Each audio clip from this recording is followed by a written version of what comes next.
London, 1855. Frost clung to the windows of the Pembroke estate, painting delicate patterns across the glass, as if nature itself were attempting to decorate the Sommer household. Inside, a fire crackled in the ornate marble hearth, casting long shadows across the drawing room where Lady Felicity Vandermere sat motionless, staring at the dancing flames. The black crepe of her morning dress absorbed the firelight, making her appear as if she were carved from shadows rather than flesh.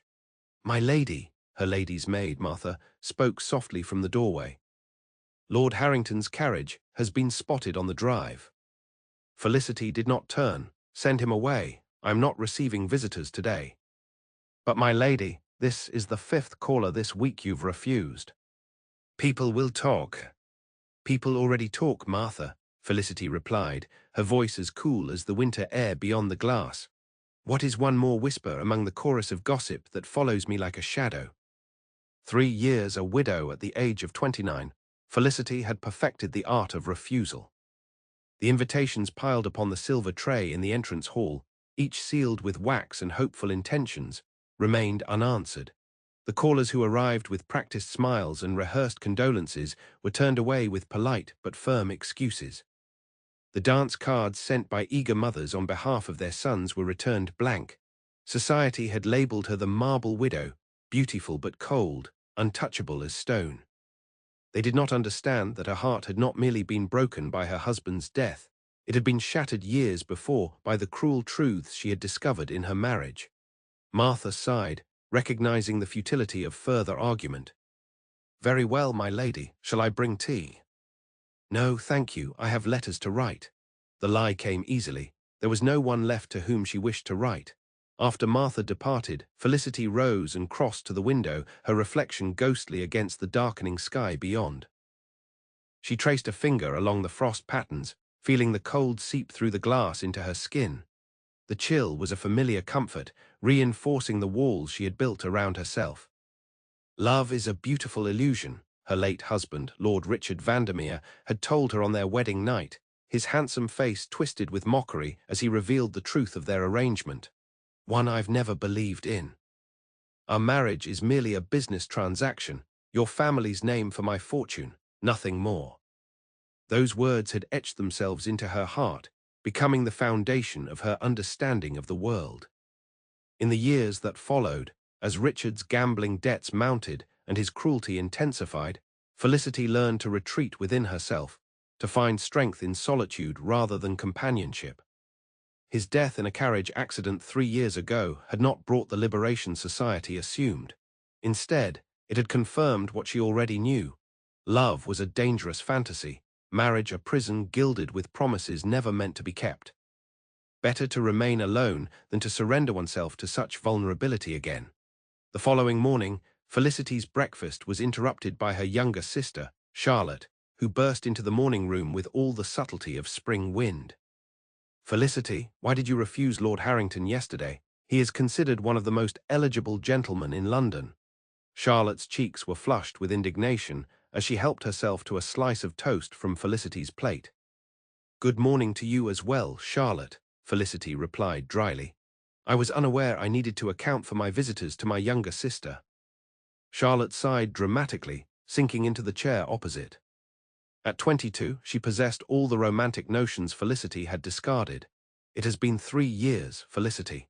The proper mourning period ended ages ago. You cannot hide in this mausoleum forever." "I am not hiding. I am living as I choose." "You are not living at all. You refuse every invitation, every caller. You wear black as if it were a suit of armor rather than a mark of respect." Charlotte leaned forward, her expression softening. "Richard was not a kind man, Felicity. Surely you don't mourn him so deeply." Felicity set down her teacup with precise control. "My mourning clothes are a convenience, not a testament to devotion. They keep the world at a distance, which is precisely where I wish it to remain." Charlotte studied her sister's face. "The season begins next week. Mother has already secured invitations to Lady Westmoreland's ball to open the festivities." "How lovely for Mother, and for you. I shall remain here." "You most certainly will not." The sharp voice from the doorway made both women turn. Their mother, the Dowager Countess of Pembroke, swept into the room like a general inspecting troops. Felicity, this isolation has gone on quite long enough. You have responsibilities to this family, to society, and most importantly, to yourself. Mother, no, I will not hear any more excuses. Lady Pembroke's tone brooked no argument. The Vandermere fortune may have secured your independence, but you are still my daughter, and I will not watch you wither away in this house like some Victorian heroine in a penny novel. Felicity felt a familiar tightening in her chest, the same constriction she had felt throughout her marriage whenever her choices were stripped away. I have no desire to re-enter society. There is nothing for me there. Nonsense, you are young, beautiful, and wealthy. There is everything for you there. Her mother sat beside her, unexpectedly taking Felicity's hand. My dear, I know Richard hurt you deeply. I blame myself for not seeing his true nature before the marriage, but you cannot allow one man's cruelty to define the rest of your life. It is not just Richard, Felicity said quietly. It is the entire charade, the pretense that marriages are made from love when they are truly arrangements of convenience, fortune, or social advancement. I will not play that game again. Lady Pembroke exchanged a glance with Charlotte. Then don't play it. Attend as an observer if you must, but attend you shall. And if I refuse, then I shall be forced to remind you that your brother, the current Earl, has been most generous in allowing you to maintain your independence here. A word from me about your concerning seclusion might prompt him to reconsider that arrangement. The threat, though delivered with maternal concern, was clear. Felicity felt the walls of her carefully constructed sanctuary beginning to crumble. That is rather ruthless, even for you, mother. It is love, Felicity. Sometimes love must be firm to be effective. Lady Pembroke rose, smoothing her skirts. The ball is in 1 week. I have already instructed your maid to prepare appropriate attire. You may continue wearing black if you insist, though I think a deep purple would be more suitable at this stage. Either way, you will attend. After her mother and sister departed, Felicity remained at the breakfast table, her appetite gone. The thought of returning to society, of facing the pitying glances, the calculating assessments, the whispered speculations about her status and fortune made her physically ill. Yet she recognized the futility of resistance. That evening, as Martha helped her prepare for bed, Felicity made a decision. You will need to prepare my black silk for Lady Westmoreland's ball, she instructed. Martha paused in brushing Felicity's hair. The morning dress, my lady. Are you certain? Your mother suggested the purple. I am quite certain. If I must attend this farce, I shall do so on my own terms. Felicity met her maid's concerned gaze in the mirror. Society wishes to whisper about the cold widow who refuses all suitors. Then I shall give them precisely what they expect, a woman encased in ice, untouchable and unmoved by their gossip or their pity. Martha nodded reluctantly. As you wish, my lady, though if I may be so bold. Sometimes the greatest victory is not in meeting expectations, but in defying them. Felicity considered this as Martha continued brushing her hair. Perhaps, but defiance has its own costs, and I have paid enough already. The night of Lady Westmoreland's ball arrived with unseasonable warmth, as if spring were eager to announce its imminent arrival. Carriages lined the circular drive before the grand Westmoreland mansion, disgorging a steady stream of London's elite in their finery. Jewels glittered beneath the light of countless candles, silks rustled with each movement, and laughter floated on the air like music. Inside the Pembroke carriage, Felicity sat rigid beside her mother and sister, fighting the urge to order the driver to return home. Remember to smile, Felicity, her mother instructed as they approached the entrance. You need not dance if you truly cannot bear it, but at least attempt to appear as if you don't wish everyone in the room would spontaneously combust. Despite herself, Felicity felt a small smile tug at her lips. I shall endeavor to limit my wishes for spontaneous combustion to only the most deserving parties. Charlotte laughed. There's the sister I remember, quick-witted and sharp-tongued. Charlotte, please, their mother sighed. One difficult daughter is quite enough for the evening.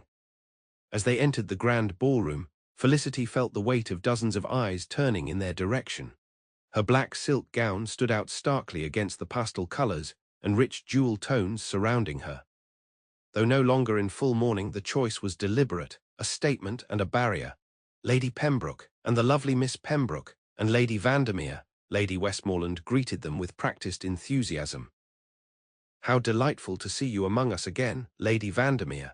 It has been far too long." "Indeed," Felicity replied, offering the smallest curtsy propriety would allow. "Your home is as magnificent as ever, Lady Westmoreland." "You are too kind. I understand congratulations are in order for you, my dear. I hear the Vandermere estates have flourished under your management. Most unusual for a widow to take such an interest in business matters, but I suppose necessity drives us to many unexpected paths." The condescension in the woman's tone was thinly veiled. Felicity had indeed taken control of her late husband's estates, discovering both a talent and passion for management that had tripled the property's value in 3 years, a fact that had scandalized and fascinated society in equal measure. "Not necessity, Lady Westmoreland, choice." Felicity's smile never reached her eyes. "I find business a refreshingly honest endeavor, unlike many other pursuits." Before the hostess could respond to this barb, Charlotte smoothly interjected, drawing Lady Westmoreland into a conversation about the orchestra. Their mother used the opportunity to whisper urgently to Felicity, "Could you attempt to be slightly less combative? We have only just arrived." "I was merely answering her question, Mother." "You were issuing a challenge, as you well know," Lady Pembroke sighed. "Please, for one evening, try to remember that not everyone is an enemy." "Experience suggests otherwise," Felicity murmured, but she nodded in acquiescence. The Pembroke ladies moved further into the ballroom, where Charlotte was quickly claimed for a dance by an eager young viscount. Lady Pembroke was drawn into conversation with a group of matrons, leaving Felicity momentarily alone, precisely as she had hoped. She made her way to a relatively secluded alcove near a window, where she could observe the festivities without direct participation. From this vantage point, she could see the entire social tableau unfolding: young debutantes nervously awaiting invitations to dance, ambitious mothers strategically positioning their daughters, gentlemen assessing dowries as much as appearances, older couples exchanging gossip behind fans and glasses of champagne. It was all so predictable, so calculated. Every smile, every introduction, every dance was a move in an elaborate game where the prize was advantageous marriage. Felicity had played this game once and lost spectacularly. Never again would she allow herself to become a pawn in society's machinations. "Lady Vandermere," a deep voice interrupted her thoughts. "I had not expected to see you here tonight." Felicity turned to find Lord Harrington, the same gentleman whose visit she had refused the previous week. He was handsome in the conventional way of aristocratic men, tall, well-proportioned, with features arranged in pleasing symmetry. His attire was impeccable, his manners refined. In another life before Richard, she might have found him appealing. "Lord Harrington, I assure you, my presence surprises me as much as it does you." He smiled, seemingly unperturbed by her cool response. "Then we are both victims of circumstance. How fortunate that our mutual inconvenience has led to this meeting." "I would not call it fortune," Felicity replied. "Maternal coercion seems more accurate." "Ah, the invisible but irresistible power of mothers. I know it well." He gestured to where his own mother sat among a circle of dowagers, occasionally glancing in their direction. "Mine has been singing your praises for months, despite your steadfast refusal to acknowledge my existence." "I acknowledge your existence perfectly well, Lord Harrington. I simply have no interest in pursuing it further." Rather than appearing offended, he laughed, refreshingly direct, a quality sadly lacking in most social encounters. He offered her a glass of champagne from a passing footman.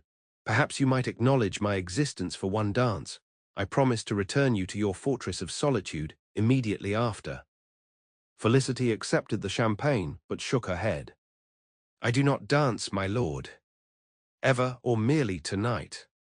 Since my husband's death." "I see," his expression softened slightly. Was he fond of dancing? The unexpected question caught her off guard. "No, actually, he detested it. Called it sanctioned public pouring, and avoided it whenever possible. Then perhaps your abstention is more tribute to his preferences than genuine mourning. Felicity stared at him, startled by his perception. Before she could formulate a response, a commotion at the entrance drew everyone's attention. "The Duke of Thornfield," the majordomo announced, his voice carrying across the suddenly hushed ballroom. A tall figure appeared in the doorway, and Felicity felt a peculiar sensation, as if the air in the room had suddenly become charged with electricity.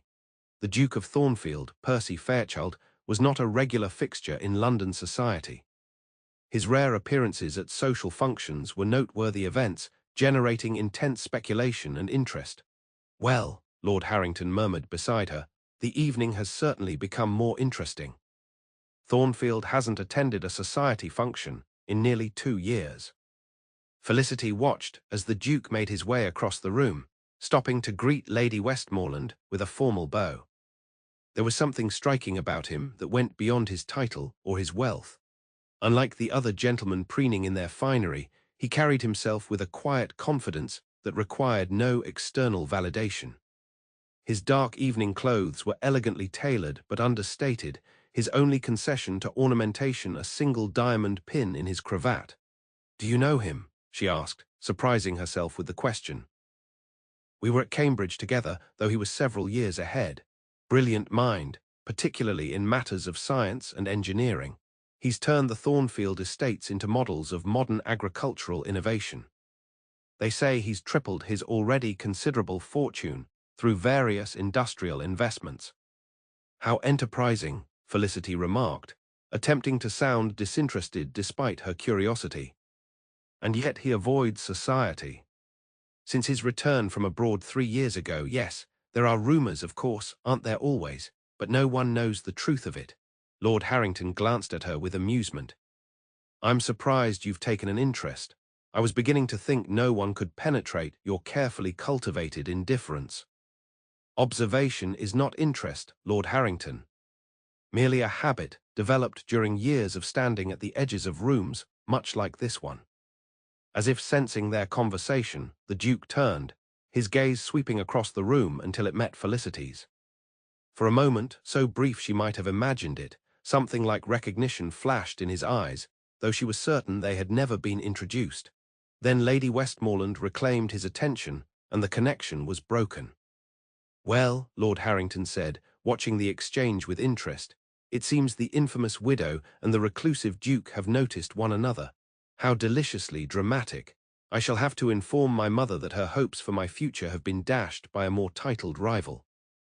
"Don't be ridiculous," Felicity said sharply. "A momentary glance signifies nothing. In this society, Lady Vandermere, a momentary glance can signify everything, especially between two people who have made careers of avoiding such connections." He bowed slightly. "Since you won't dance with me, I shall seek consolation elsewhere. But I thank you for the most interesting conversation I've had at a ball in recent memory."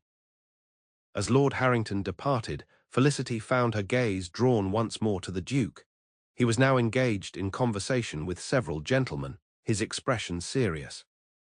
There was something vaguely familiar about him that she couldn't place, something in the set of his shoulders or the angle of his jaw that tugged at her memory. She dismissed the thought. London society was small enough that she had likely seen him from a distance at some function or another during her marriage, before he had withdrawn from public life, as she later did. Felicity was contemplating making an early escape when her mother appeared at her side. "You've been standing in this corner for nearly an hour," Lady Pembroke observed. "People are beginning to notice." "Let them notice. I fulfilled my obligation by attending." "Felicity, please. One dance would silence so much speculation." "I have no interest in silencing speculation, Mother. Let them talk. Their opinions matter nothing to me." Lady Pembroke sighed deeply. "Very well, but at least circulate a little. Speak to some of our acquaintances. Lady Harewood was asking after you earlier. Her daughter is to be married next month." Knowing further resistance would only prolong the evening, Felicity agreed to join her mother in making a circuit of the room.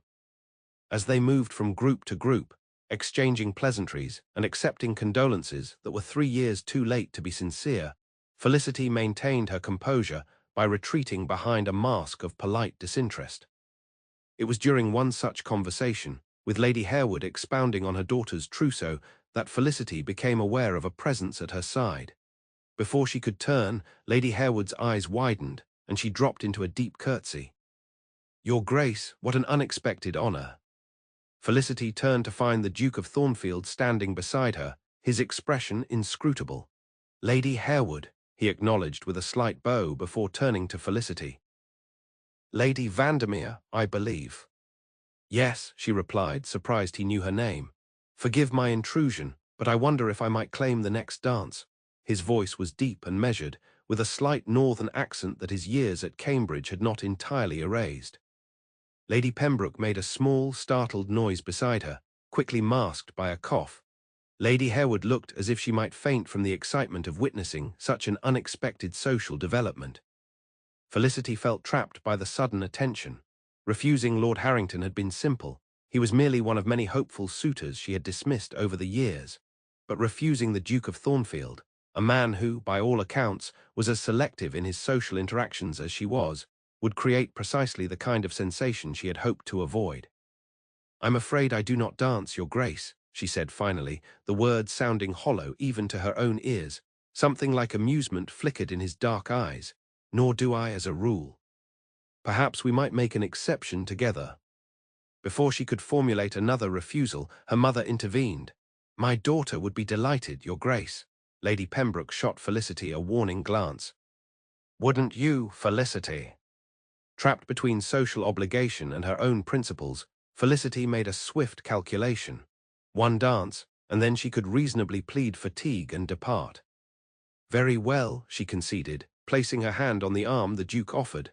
"One dance."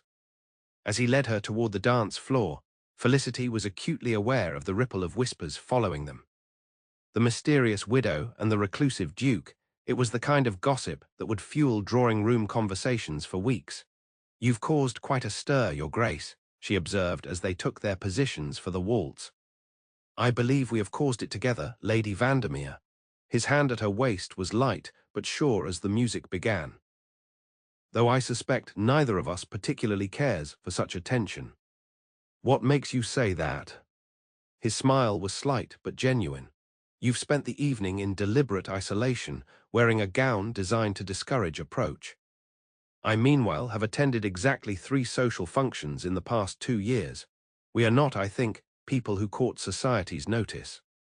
As they moved through the steps of the waltz, Felicity found herself unexpectedly at ease. The Duke was an excellent dancer, guiding her with subtle confidence that required no thought on her part. It had been so long since she had danced that she had forgotten the simple pleasure of moving in harmony with the music. "May I ask why you approach me then?" she inquired as he guided her through a turn. "If neither of us seeks attention, you've ensured we both receive it in abundance tonight." For a moment, he seemed to consider his answer carefully. "Perhaps I recognized a kindred spirit, someone who understands that society's approval is a poor substitute for more substantial satisfactions. Such as independence, meaningful work, the freedom to define one's own path rather than following the one prescribed by others." His words resonated with her more deeply than she cared to admit. "You speak as if you know me, Your Grace." "I know of you," he corrected. "Your management of the Vandermere estates has been remarkably successful. You've introduced methods that many of my own land managers have studied with interest." Surprise made her miss a step, though his steady guidance prevented any noticeable falter. "You're familiar with my business affairs." "I make it my business to be aware of innovation, Lady Vandermere. Your introduction of crop rotation and modern drainage systems on the northern estate was particularly impressive. Few men would have attempted such changes. That a woman did so is extraordinary." For the first time in years, Felicity felt a flush of genuine pleasure at receiving praise. Unlike the hollow compliments about her appearance or the condescending remarks about her unusual interest in estate management, the Duke's words acknowledged her accomplishments without qualification. "Thank you," she said simply, "though I suspect my methods would seem primitive compared to your own innovations." Your work with steam-powered irrigation has been discussed, even in my rural circles. His eyebrows rose slightly. Now it is my turn to be surprised. Few people, particularly in society, take note of such matters. I am not society, Your Grace, despite my presence here tonight. No, he agreed, his voice softening. I don't believe you are. As the music drew to a close, Felicity became aware that many eyes were still upon them. The Duke seemed to notice her discomfort. Would you care for some air? He asked. The conservatory should be relatively empty, and I find these rooms become insufferably warm. The proper response would be to decline, to thank him for the dance and return to her mother. But the thought of facing more curious stares and whispered speculations was suddenly unbearable. Yes, she decided, some air would be welcome. He offered his arm once more, and they made their way toward the glass doors leading to Lady Westmoreland's famous conservatory. As they passed Charlotte, Felicity caught her sister's look of wide-eyed astonishment. Lady Pembroke, conversing with the Duchess of Bedford, appeared equally shocked but made no move to intercept them. The conservatory was a marvel of modern engineering and botanical enthusiasm. Soaring glass panels supported by delicate iron framework created a cathedral to nature, filled with exotic plants from across the empire. Gas lamps concealed among the foliage provided subtle illumination, while the warm, humid air carried the scent of blooming orchids and jasmine. As the Duke had predicted, it was largely empty, with only a few couples strolling among the verdant pathways or seated on discreetly placed benches. He guided Felicity to a secluded corner where a small fountain provided both beauty and the assurance that their conversation would not be overheard. Better, he asked as they paused beside a display of tropical ferns. Much, she admitted, though I've likely added fuel to the gossip by disappearing with you. Does that concern you? Felicity considered the question. It should, I suppose. A woman in my position is expected to guard her reputation zealously, but I find I've grown weary of living according to society's expectations. Hence the black dress and the refusal to dance, except apparently with me. There was no mockery in his tone, only thoughtful observation. The dress serves its purpose. It keeps most people at a distance. Most people being importunate gentlemen seeking a wealthy widow. She glanced at him sharply. You are remarkably well informed about my circumstances, Your Grace. Percy, he said unexpectedly, if we are to have a genuine conversation, perhaps we might dispense with formalities. The invitation to such familiarity was startling. That would be highly improper. More improper than secluding ourselves in a conservatory after a single dance. A smile played at the corners of his mouth. I think propriety is a ship that has already sailed, Lady Vandermere. Felicity, she conceded after a moment, though I maintain this entire situation is most unusual. Life often is, when we step outside the narrow confines society has constructed for us. He gestured toward a small wrought iron bench partially concealed by a magnificent palm. Shall we sit?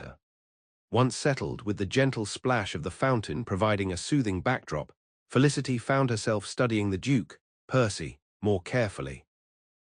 In the softer light of the conservatory, she could see fine lines at the corners of his eyes that spoke of both laughter and hardship. There was a small scar near his right temple, barely visible beneath the dark hair that curled, slightly despite obvious efforts to tame it. You still haven't answered my question, she said finally. Why did you ask me to dance? The truth, if you please. Percy was silent for a moment, his expression thoughtful.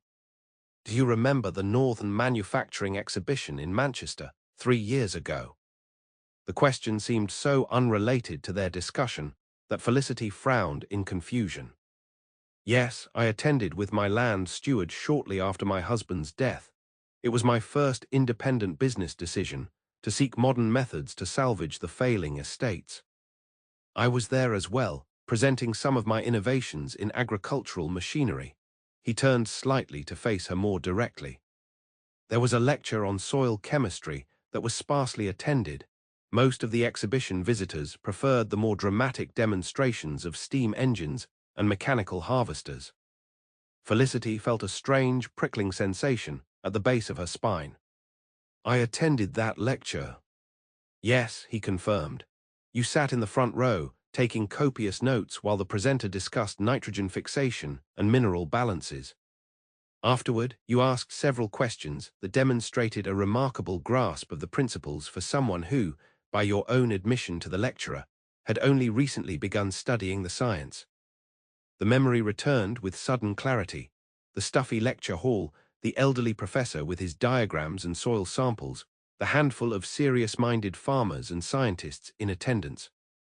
And yes, a tall gentleman who had sat at the back of the room, his face partially in shadow. "That was you?" she asked, astonished that he would remember such an inconsequential encounter. "It was. I intended to introduce myself afterward, but you departed quickly with your steward." A hint of something like regret colored his voice. "I made inquiries and learned you were recently widowed, managing estates that your husband had nearly ruined through neglect and gambling. You investigated me." Felicity wasn't sure whether to be flattered or alarmed. "I inquired about a fellow landowner who showed unusual aptitude and interest in agricultural science," he corrected gently. "Gender was irrelevant to my curiosity, though I confess it added to my admiration. The obstacles you must have overcome." Felicity felt strangely exposed, as if he had somehow glimpsed past her carefully constructed defenses to the determination and fear that had driven her in those early days after Richard's death. "The estates were all that stood between me and dependency on my brother's charity," she said, surprised by her own candor. "I could not afford the luxury of conventional female ignorance. And so you educated yourself in matters that most men spend lifetimes learning, implemented changes that seasoned stewards would hesitate to attempt, and succeeded where your husband had failed." There was genuine respect in his voice. "When I recognized you tonight, I could not miss the opportunity to finally make your acquaintance." After 3 years, Felicity couldn't keep the skepticism from her tone. "I've been abroad for much of that time, America primarily, studying their agricultural methods. I returned to England only 6 months ago and have been occupied with implementing changes on my own estates." He paused, seeming to weigh his next words carefully.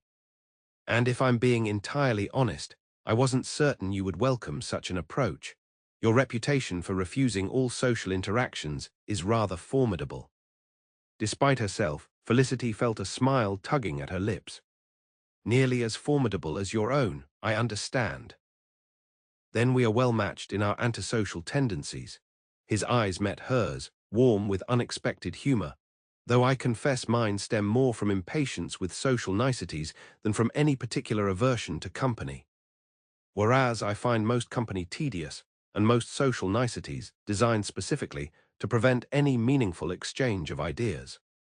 "Precisely why I approached you tonight," Percy agreed. "I suspected you might be one of the few people in this gathering capable of conversation beyond the weather and the latest on dit." Their exchange was interrupted by the arrival of a young couple who, upon seeing the bench was occupied, murmured apologies and quickly retreated. The brief interruption reminded Felicity of where they were and the impropriety of their situation. "We should return to the ballroom," she said, though the thought held little appeal. "My extended absence will be noted." "Of course," Percy rose, offering his hand to assist her. As she stood, he retained her hand a moment longer than necessary. "Might I call on you tomorrow? I have some publications on recent agricultural developments in America that might interest you." The request was so unexpected, and yet so perfectly aligned with her genuine interests rather than social convention, that Felicity found herself nodding before she had fully considered the implications. "Yes, I would like that, though I warn you, my mother will immediately construct matrimonial fantasies from such a visit. As will mine when she hears of it." His smile held a hint of mischief. "Perhaps we might enjoy their discomfiture together." As they made their way back toward the ballroom, Felicity experienced a strange sense of dislocation. The evening had not unfolded according to her carefully constructed plan. Instead of maintaining her isolation and departing at the earliest opportunity, she had danced with the most eligible bachelor in England, engaged in stimulating conversation about matters that genuinely interested her, and agreed to receive him the following day. Most disturbing of all was the realization that she was looking forward to his visit. When they re-entered the ballroom, the orchestra was playing a lively country dance. Percy escorted Felicity back to where her mother and sister stood with barely concealed curiosity. "Lady Pembroke, Miss Pembroke," he greeted them with a formal bow. "Thank you for allowing me to monopolize Lady Vandermere's company. I have returned her safely as promised." "Your Grace," Lady Pembroke responded, her voice pitched slightly higher than normal in her excitement. It was no imposition whatsoever. Felicity so rarely dances these days. "So she informed me. I consider myself fortunate to have been granted an exception." He turned to Felicity with a warm smile that transformed his serious countenance. "Until tomorrow, then, shall we say 2 o'clock? Felicity was acutely aware of her mother and sister's startled expressions. 2 o'clock would be perfect. Thank you, Your Grace." With a final bow, Percy departed, leaving Felicity to face the inevitable inquisition. "Felicity Vandermere," her mother hissed as soon as he was out of earshot, "what on earth just happened? The Duke of Thornfield asked you to dance, disappeared with you for nearly half an hour, and is now calling tomorrow. And you agreed." "It's hardly a matter for such dramatics, Mother. The Duke has some agricultural publications he thought might interest me." Charlotte laughed incredulously. "Agricultural publications? Is that what they're calling it these days?" "Charlotte," Lady Pembroke admonished, though her expression suggested she shared her younger daughter's suspicions. "Felicity, you must understand how this appears. The Duke is not known for his social calls, particularly to unmarried ladies." "Widows," Felicity corrected, "and I believe his interest is genuinely professional. We share similar approaches to estate management." Neither her mother nor her sister appeared convinced, but before they could pursue the matter further, Lord Harrington approached their group. "Lady Vandermere, I see you've returned from your promenade with Thornfield. I trust it was illuminating." His tone was light, but there was genuine curiosity in his expression. "Most illuminating, thank you." Felicity had no desire to satisfy the curiosity she could see bubbling beneath his polite inquiry. "His Grace has some fascinating insights on modern agricultural methods." Lord Harrington's eyebrows rose. "Indeed, how unexpected. Though I suppose that explains his interest in you, given your own unusual expertise in such matters." There was something in his tone, not quite mockery, but a hint of disbelief, that irritated Felicity. Is it so difficult to imagine that a man might value a woman's mind above other considerations, Lord Harrington? "Not at all," he replied smoothly, "merely unusual in our circle. But then, neither you nor Thornfield have ever been constrained by society's expectations, have you?" Before Felicity could respond, the orchestra began the opening notes of a quadrille, and Lord Harrington bowed. "If you'll excuse me, ladies, I've promised this dance to Miss Coldwell." As he departed, Lady Pembroke turned to Felicity with a speculative gleam in her eye. "Well, my dear, it seems your re-entry into society has been more dramatic than any of us anticipated. 2 gentlemen of quality showing interest in a single evening, one of them a duke, no less." "Mother, please. Lord Harrington was merely being polite, and the Duke's interest is purely intellectual." "Intellectual," Charlotte repeated with a knowing smile. "Of course. Because gentlemen are renowned for their intellectual pursuits at balls." Felicity sighed, recognizing the futility of further protest. "I believe I've fulfilled my obligation for the evening. Might we depart now, or must I endure more speculation about my personal affairs?" Lady Pembroke hesitated, clearly torn between wanting to capitalize on her daughter's unexpected social success and respecting her limits. Finally, she nodded. "Very well. We've accomplished more than I dared hope tonight. Charlotte, find your partner for the next dance and inform him that we shall be departing afterward." As they prepared to leave, Felicity caught sight of Percy across the room, engaged in conversation with an elderly gentleman she recognized as Lord Montrose, a noted patron of scientific endeavors. Even from a distance, she could see the animation in his expression as he discussed whatever topic had captured their mutual interest. He was not what she had expected. The gossip surrounding the Duke of Thornfield had painted him as austere, perhaps arrogant, certainly unapproachable. Yet she had found him thoughtful, genuinely interested in her opinions, and refreshingly direct. His recognition of her work that most of society either ignored or viewed as an eccentric hobby, had touched her more deeply than she cared to admit. As if sensing her gaze, Percy looked up, his eyes finding hers across the crowded room. He inclined his head slightly in acknowledgement, a gesture so subtle that only she would notice. Felicity returned the nod before turning away, unsettled by the strange connection she felt to a man she had just met, or rather, had met briefly 3 years ago without realizing it.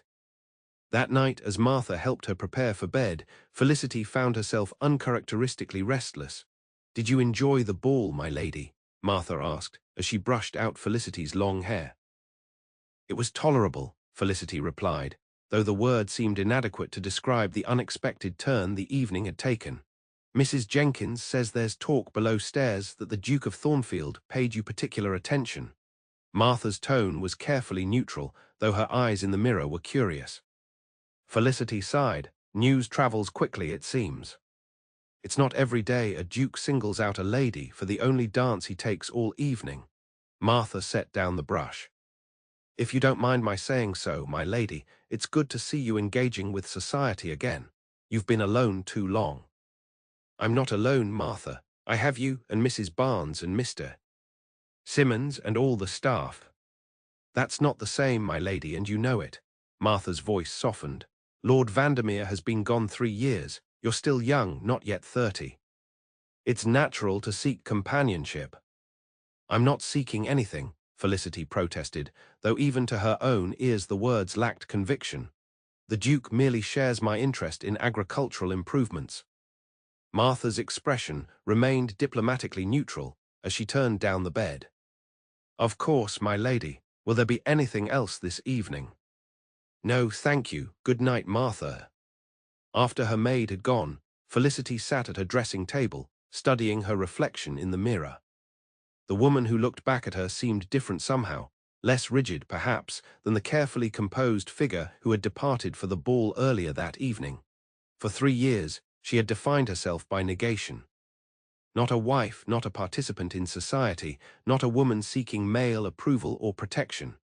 Her identity had been constructed around refusal, of suitors, of social obligations, of the vulnerability that had once led her into a disastrous marriage. Yet tonight she had said yes, to a dance, to a conversation, to a visit that could lead to what exactly? Felicity rose and moved to the window, pulling aside the heavy curtain to gaze at the moonlit garden below. The practical part of her mind insisted that tomorrow's visit would be exactly as described, an exchange of information between 2 landowners with similar interests. The Duke would bring his publications, they would discuss crop rotation and soil chemistry, and that would be the end of it. But another part of her, a part she had thought long dormant, wondered if there might be more to his interest than agricultural science. And more disturbing still was the realization that she was not entirely averse to the possibility. "This is madness," she whispered to the empty room. "One interesting conversation does not undo years of hard-won wisdom." Yet as she finally retired to bed, Felicity found her thoughts returning to the moment when Percy had guided her through the waltz, his hands steady at her waist, his eyes holding hers with unexpected warmth. For the first time in years, she had felt something stir within her, not passion precisely, but a kind of awakening, as if parts of herself that had been carefully packed away were being cautiously unwrapped. It was a dangerous feeling, one that threatened the carefully ordered existence she had constructed since Richard's death. Tomorrow, she resolved, she would receive the Duke with proper formality, accept his publications with appropriate gratitude, and ensure that their interaction remained firmly on the grounds of intellectual exchange rather than personal connection. Having made this decision, Felicity extinguished her lamp and lay down, certain that a good night's sleep would restore her usual pragmatic perspective. Instead, she dreamed of waltzing through an endless conservatory, exotic flowers blooming wherever her feet touched the ground, while a tall figure guided her steps with gentle hands and eyes that seemed to see beyond her carefully constructed defenses to the woman hidden beneath. The following afternoon, Felicity found herself checking the clock with uncharacteristic frequency as 2 o'clock approached. She had selected a gown of deep blue, not quite returning to colors, but a deliberate departure from her customary black. The choice had earned raised eyebrows from Martha and a knowing smile from Charlotte, who had insisted on remaining at home to witness the Duke's visit despite having previously arranged to call on friends. "You're wearing the sapphire earrings," Charlotte observed as they sat in the drawing room awaiting their visitor. "How interesting." "They match the dress," Felicity replied, attempting to sound indifferent. "Nothing more." "Of course. And I suppose the fresh flowers in the room, and the fact that you've changed your hairstyle for the first time in 3 years, are equally meaningless." Felicity touched the softer arrangement of her hair self-consciously. "I merely thought it time for a change. It has nothing to do with the Duke's visit." "Naturally," Charlotte's smile widened. "Just as it's mere coincidence that you've selected the drawing room with the best view of the gardens, knowing the Duke's interest in horticulture." Before Felicity could formulate a suitably cutting response, Jenkins, the butler, appeared at the door. "His Grace, the Duke of Thornfield," he announced with ceremonial gravity. Percy entered the room carrying a leather portfolio under one arm. His attire was more casual than the previous evening, a well-cut jacket of dark green, buff trousers, and polished boots suggesting a man who valued quality without ostentation. He bowed to the sisters with a warm smile. "Lady Vandermere, Miss Pembroke, thank you for receiving me." Felicity rose, suddenly conscious of her racing pulse. "Your Grace, how kind of you to call." "Percy, please." At least in private company. His eyes took in her appearance with evident appreciation. "The blue becomes you." The directness of the compliment brought warmth to Felicity's cheeks. "Thank you. Won't you be seated? Shall I ring for tea?" "Tea would be most welcome." He settled into the chair opposite her, placing the portfolio on the small table between them. "I've brought the agricultural journals I mentioned, along with some notes from my own experiments with crop rotation." Charlotte, who had been watching this exchange with poorly concealed interest, rose from her seat. "If you'll excuse me, I just remembered an urgent letter I must write before the afternoon post. Please don't disturb your discussion on my account." Felicity shot her sister a warning glance, which Charlotte pretended not to notice as she departed with a final meaningful smile. Once they were alone, Felicity turned back to Percy with an apologetic expression. "You must forgive my sister. Subtlety has never been her strong suit." Percy laughed, the sound warm and unexpectedly youthful. "No apology necessary. My own family is equally transparent in their matchmaking efforts. My mother nearly fainted with joy when I mentioned I would be calling on you today." The casual reference to matchmaking made Felicity tense slightly. "I hope you disabused her of any romantic notions. Our association is purely professional, after all." Something flickered in his eyes, amusement perhaps or challenge. "Is it? I confess I find it difficult to separate admiration for your mind from appreciation of your other qualities." The boldness of the statement left Felicity momentarily speechless. Before she could respond, Jenkins arrived with the tea tray, providing a welcome interruption. As she busied herself with pouring, Felicity tried to compose a response that would re-establish the professional boundaries she had intended to maintain. "Your frankness is unexpected, Your Grace." "Percy," he corrected gently, "and I've found life too short for elaborate social choreography." "You strike me as someone who values directness as well." "In business matters, certainly." Felicity handed him a cup of tea. "In personal affairs, I find a certain amount of discretion preferable." "Then let us begin with business." He opened the portfolio, revealing several journals and neatly written notes. "These are from my travels in America, particularly the techniques being developed in the Midwest for soil conservation and crop yields." For the next hour, they discussed agricultural innovations with growing animation. Percy described experiments with new seed varieties, irrigation systems, and mechanized harvesting that had transformed his northern estates.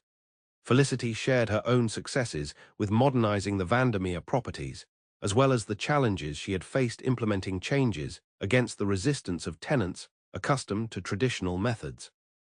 As they talked, Felicity found herself increasingly drawn into the conversation, forgetting her earlier resolution to maintain a formal distance.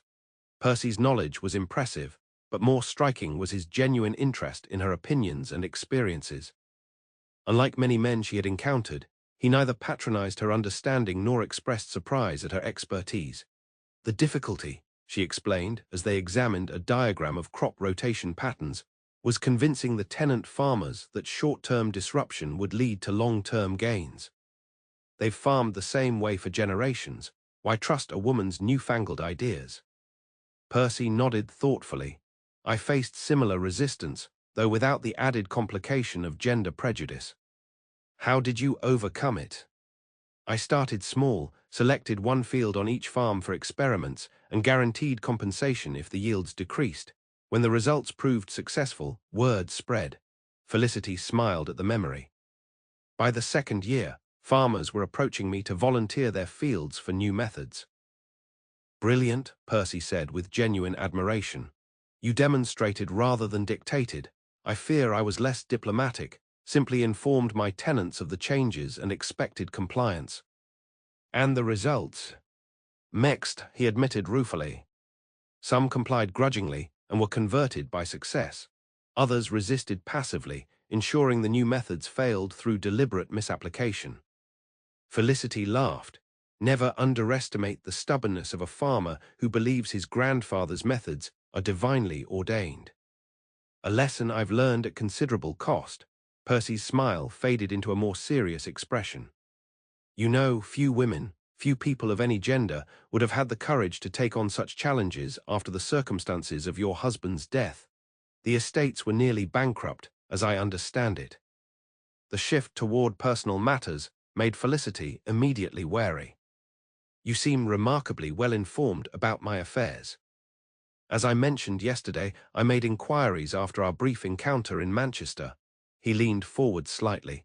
Forgive me if this seems intrusive, but I've always wondered. What gave you the confidence to take such unprecedented control rather than remarrying or turning the management over to male relatives, as most widows would have done? The question struck uncomfortably close to matters Felicity rarely discussed. She considered deflecting it with a polite platitude, but something in Percy's genuine interest made her answer honestly. Necessity, initially. The estates were all that stood between me and dependency. But then, she paused, organizing her thoughts. My marriage taught me that surrendering control to another, however conventionally appropriate, was a risk I could not afford to take again. Richard had nearly destroyed his inheritance through neglect and gambling. I could do no worse, and might do better. And you have done immeasurably better, Percy observed. Though I suspect the emotional cost has been considerable. Felicity tensed. I don't know what you mean. The isolation you've imposed on yourself, the defensive barriers you've constructed. His voice was gentle, without judgment. Society calls you the marble widow, beautiful but cold. I think they mistake self-protection for indifference. You presume to know a great deal about me after 2 brief encounters, Felicity said, unsettled by his perception. Perhaps, Percy set down his teacup and leaned back in his chair. Or perhaps I recognize the strategies because I've employed similar ones myself. This unexpected admission caught Felicity's attention. You, but you're a duke, a man. Entitled to society's automatic respect, he shook his head. Titles provide privilege, certainly, but they don't shield one from loss or betrayal. Something in his tone suggested personal experience rather than abstract philosophy. Felicity hesitated, then asked, Is that why you withdrew from society after your return from abroad? For a moment, Percy seemed to debate how much to reveal, then he nodded slowly, partly. I returned to England to find my fiancée had married another in my absence, my cousin, in fact, whom I had trusted to manage my affairs while I was away. I'm sorry, Felicity said, genuinely moved by the pain evident in his voice. That must have been difficult. It was illuminating, he replied after a moment. I had believed myself in love, believed myself loved in return. The discovery that both were false, that what Amelia truly desired was my title and fortune, which she thought would still be accessible through my cousin, was a harsh lesson in human nature. So you retreated to your estates. I immersed myself in work, he corrected.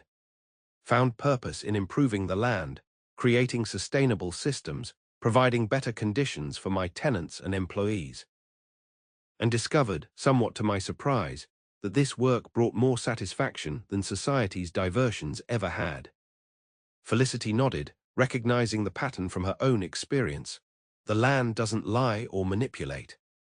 It responds to care and attention with measurable results. Exactly, Percy's expression lightened. You understand perfectly. They sat in companionable silence for a moment, connected by this shared recognition. Then Percy glanced at the clock on the mantel and sighed. I've taken far more of your time than I intended. Nearly 2 hours. Your sister will be composing wedding announcements by now. Felicity smiled despite herself. Charlotte has been planning my remarriage since the day my mourning period officially ended. She's convinced that perpetual widowhood is against the natural order. And is it? Percy asked, his tone deliberately casual as he gathered his papers. I've found it preferable to the alternative. Felicity rose as he prepared to depart, though I admit our discussion today has been unexpectedly enjoyable. High praise indeed from the woman who refuses all social engagements. Percy's eyes held a warmth that made Felicity uncomfortably aware of her quickening pulse. Might I hope for a repetition? Perhaps you would consider driving with me in the park tomorrow afternoon. I have a new pair of greys I'm rather proud of. The invitation caught Felicity off guard. A drive in the park was a far more public association than a private discussion of agricultural methods. It would announce to all of London society that she was accepting particular attention from the Duke of Thornfield, and invite the very speculation she had spent years avoiding. I'm not certain that would be wise, she said carefully. Wise, perhaps not, but potentially enjoyable. Percy's smile held a hint of challenge. Sometimes, Lady Vandermere, the most interesting possibilities lie just beyond the boundaries of caution. Felicity found herself torn between ingrained wariness and unexpected temptation. Your Grace, Percy, I should be clear, I have no intention of remarrying, ever. My independence is too hard one to surrender. Instead of the disappointment or offense she expected, Percy's expression showed only thoughtful consideration. A reasonable position, given your experience. I wonder, though, is it marriage itself you object to, or the conventional expectations that accompany it? Does the distinction matter? Society recognizes only one form of permanent association between men and women. Society's imagination is notably limited, Percy replied, but let us set aside such weighty questions for now. Will you drive with me tomorrow, as friends with shared interests, if nothing more? Put in those terms, refusal seemed both ungracious and unnecessarily timid. Very well. What time shall I expect you? 3 o'clock. The park should be pleasantly populated, but not overcrowded at that hour. After Percy departed, Felicity remained in the drawing room, attempting to process the unexpected turn her carefully ordered existence had taken.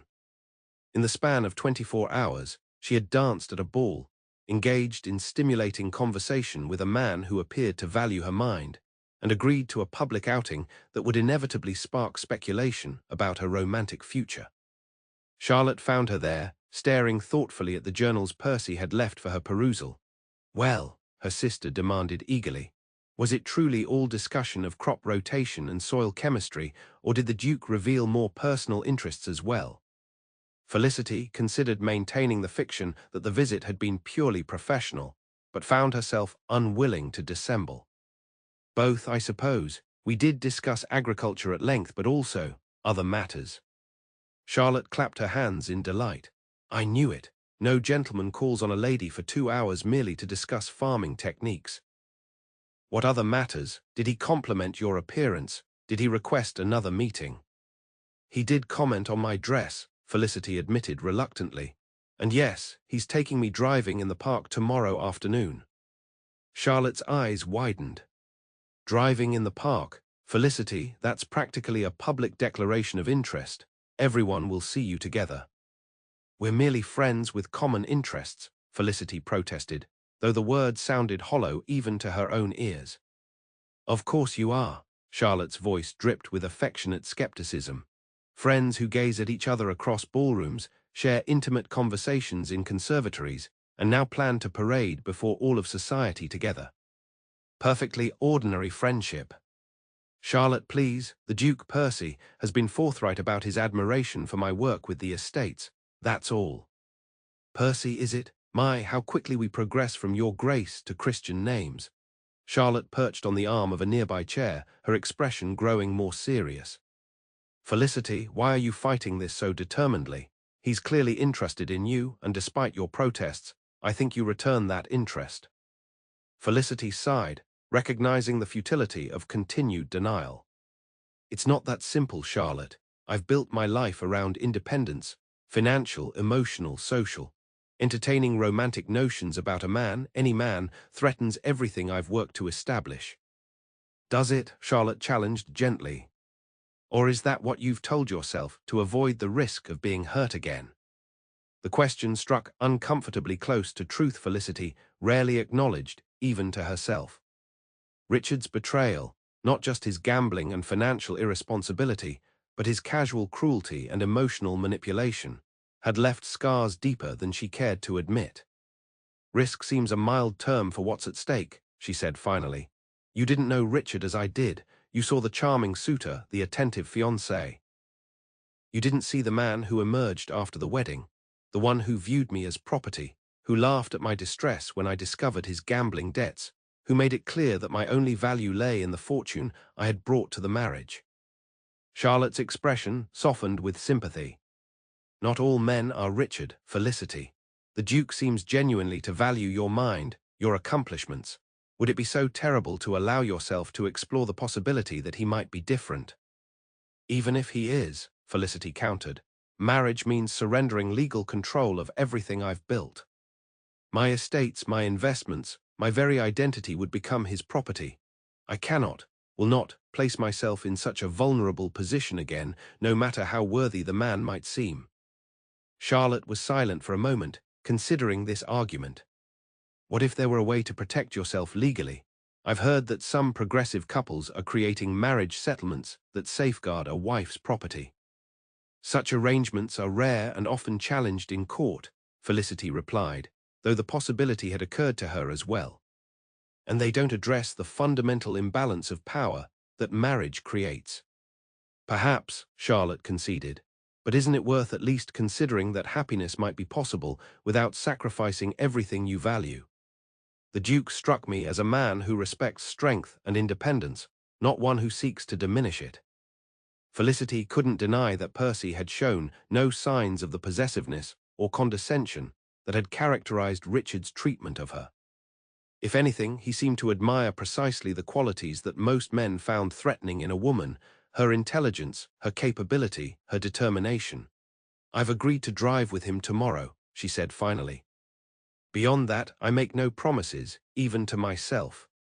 Charlotte smiled, apparently satisfied with this small concession. That's all I ask. Oh, what will you wear? Not black, I hope. Perhaps the emerald walking dress. It would complement his coloring beautifully. Charlotte, Felicity exclaimed, exasperated by her sister's immediate pivot to practical matchmaking. I am not selecting my wardrobe to complement the Duke's coloring. Of course not, Charlotte agreed with transparent insincerity. You'll choose the emerald entirely by coincidence, I'm sure. Despite her protests, Felicity found herself standing before her wardrobe the following morning, critically assessing her limited options. 3 years of mourning had left her with few garments suitable for social outings, particularly ones that might attract public attention. The emerald walking dress Charlotte had suggested was one of the few colored items she had commissioned recently, though she had yet to wear it. The emerald would be lovely, my lady, Martha suggested, echoing Charlotte's recommendation. It's been finished for nearly a month, just waiting for an occasion. Felicity fingered the fine wool of the dress, admiring the rich color and elegant cut. It seems rather conspicuous for a simple drive. Begging your pardon, my lady, but driving with the Duke of Thornfield will be conspicuous regardless of what you wear, Martha observed pragmatically. Might as well look your best for the occasion. Unable to refute this logic, Felicity nodded her agreement. Very well, the emerald it is. By the time Percy's carriage arrived promptly at 3, Felicity was dressed in the emerald walking dress with a matching bonnet and pelisse, her hair arranged in a softer style than her usual severe coiffure. She could not deny the reflection in the mirror showed a marked improvement over the austere figure she had presented to the world for the past 3 years. The Duke himself had come to drive her rather than sending his coachman, a gesture of particular regard that did not go unnoticed by the household staff or by Charlotte, who insisted on being present when Felicity descended the stairs to meet him. "Your Grace," Charlotte greeted him with an impish smile. "How kind of you to brighten our afternoon by stealing away my sister." Percy bowed over her hand with good humor. "Miss Pembroke. I promised to return her safely, though perhaps not entirely unchanged by the experience." "That, Your Grace, is precisely what I'm hoping for," Charlotte replied, earning a warning glance from Felicity. Percy's eyes widened appreciatively as they moved to Felicity. "Lady Vandermere, you look extraordinary." The simple compliment, delivered with evident sincerity rather than practiced gallantry, brought warmth to Felicity's cheeks. "Thank you. I thought it time to retire the black, at least occasionally." "A wise decision. Though you were striking in mourning, color suits you far better." He offered his arm. "Shall we?" "The afternoon is particularly fine for April." The carriage waiting outside was an elegant phaeton drawn by a pair of perfectly matched grey horses. Percy handed Felicity up with care before taking his place beside her and gathering the reins. "They're beautiful animals," Felicity observed as the greys moved forward with high-stepping precision. "Hanoverian." Percy glanced at her with pleased surprise. "Yes, exactly.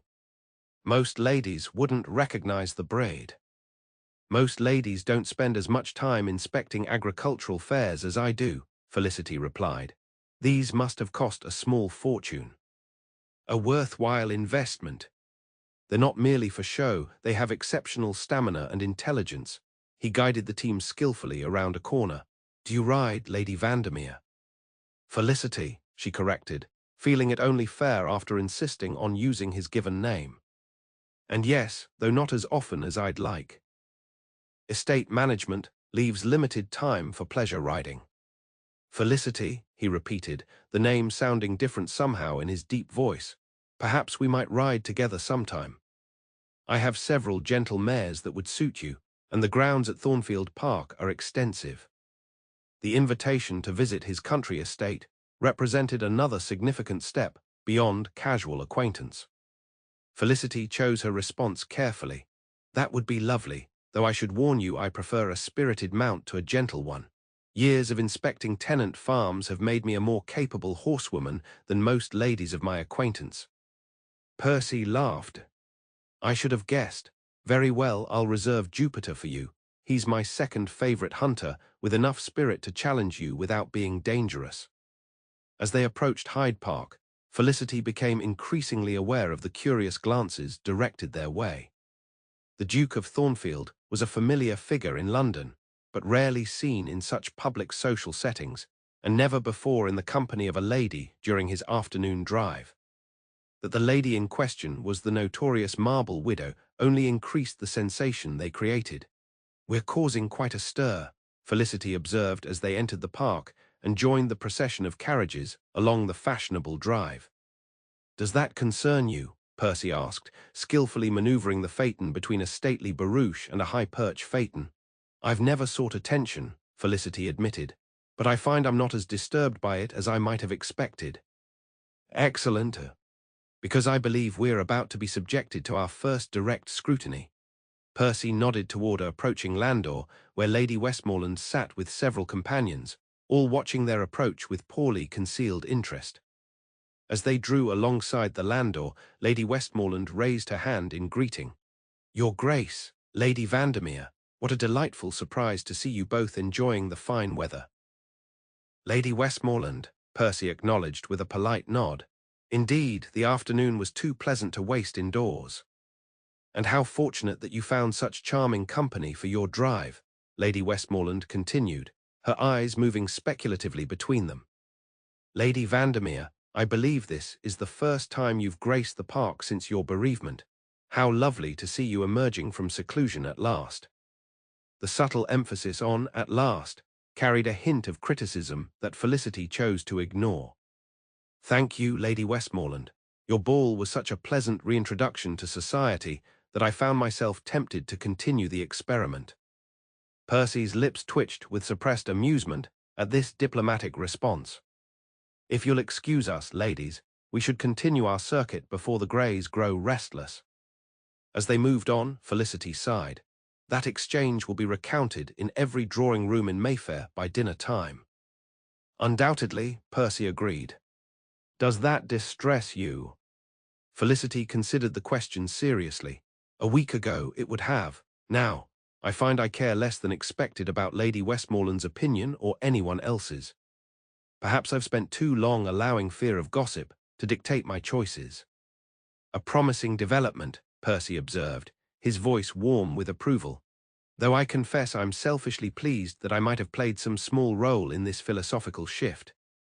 Not so small, Felicity admitted, surprising herself with the candor. Your interest in my work, your respect for accomplishments that most of society either ignores or considers inappropriate for a woman, has been unexpectedly liberating. Percy guided the phaeton down a less crowded side path before responding. I've found that conventional wisdom about what is appropriate often serves merely to limit human potential. Your management of the Vandermere estates demonstrates what becomes possible when such artificial constraints are ignored.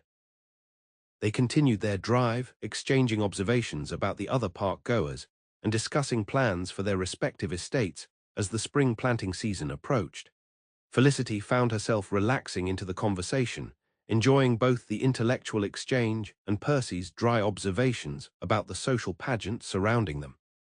As they completed their second circuit of the park, Percy suggested, "Would you care to continue to Richmond?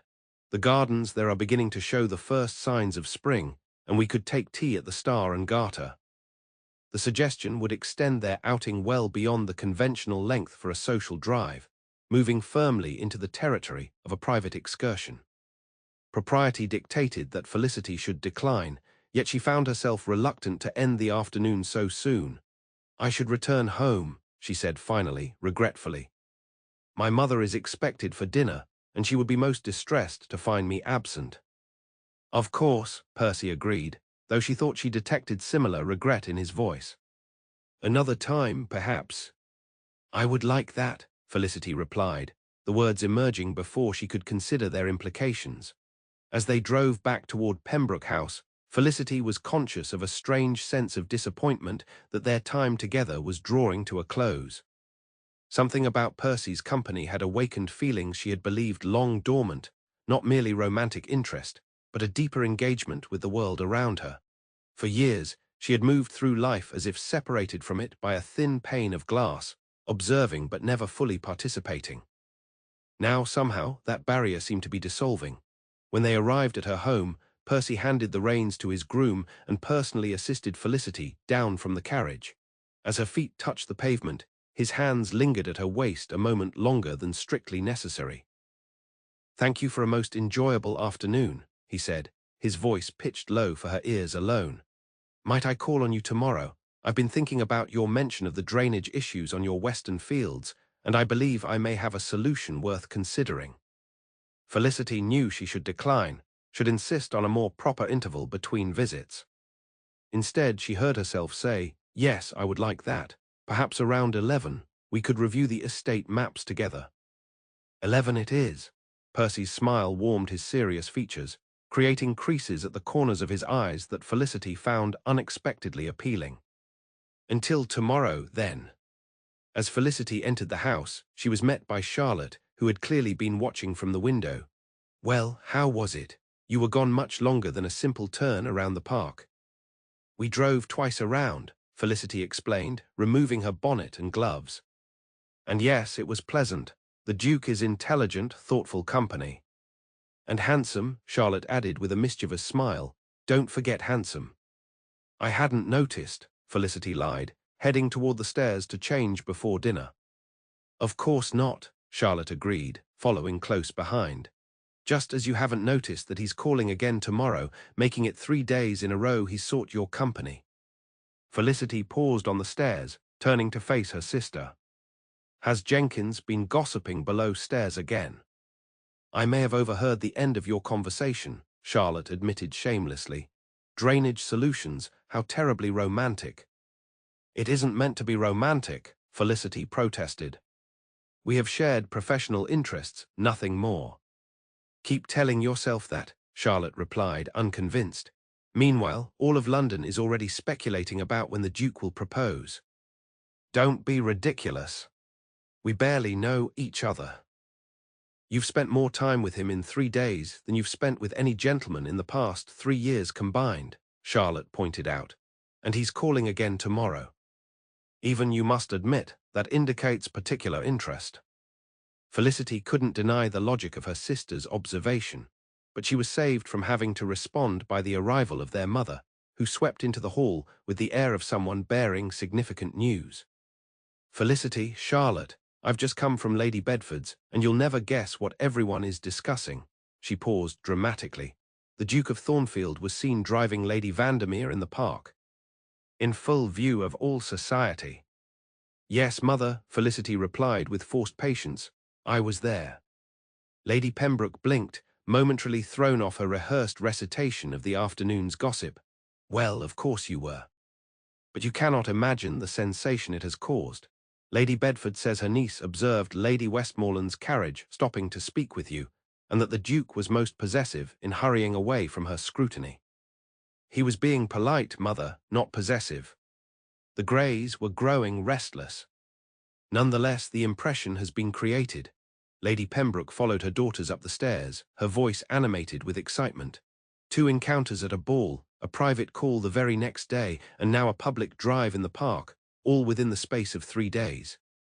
Even Lady Harrington, who has been promoting her son's suit most assiduously, had to concede that the Duke appears to have serious intentions. "Mother, please," Felicity protested, reaching the sanctuary of her bedroom door.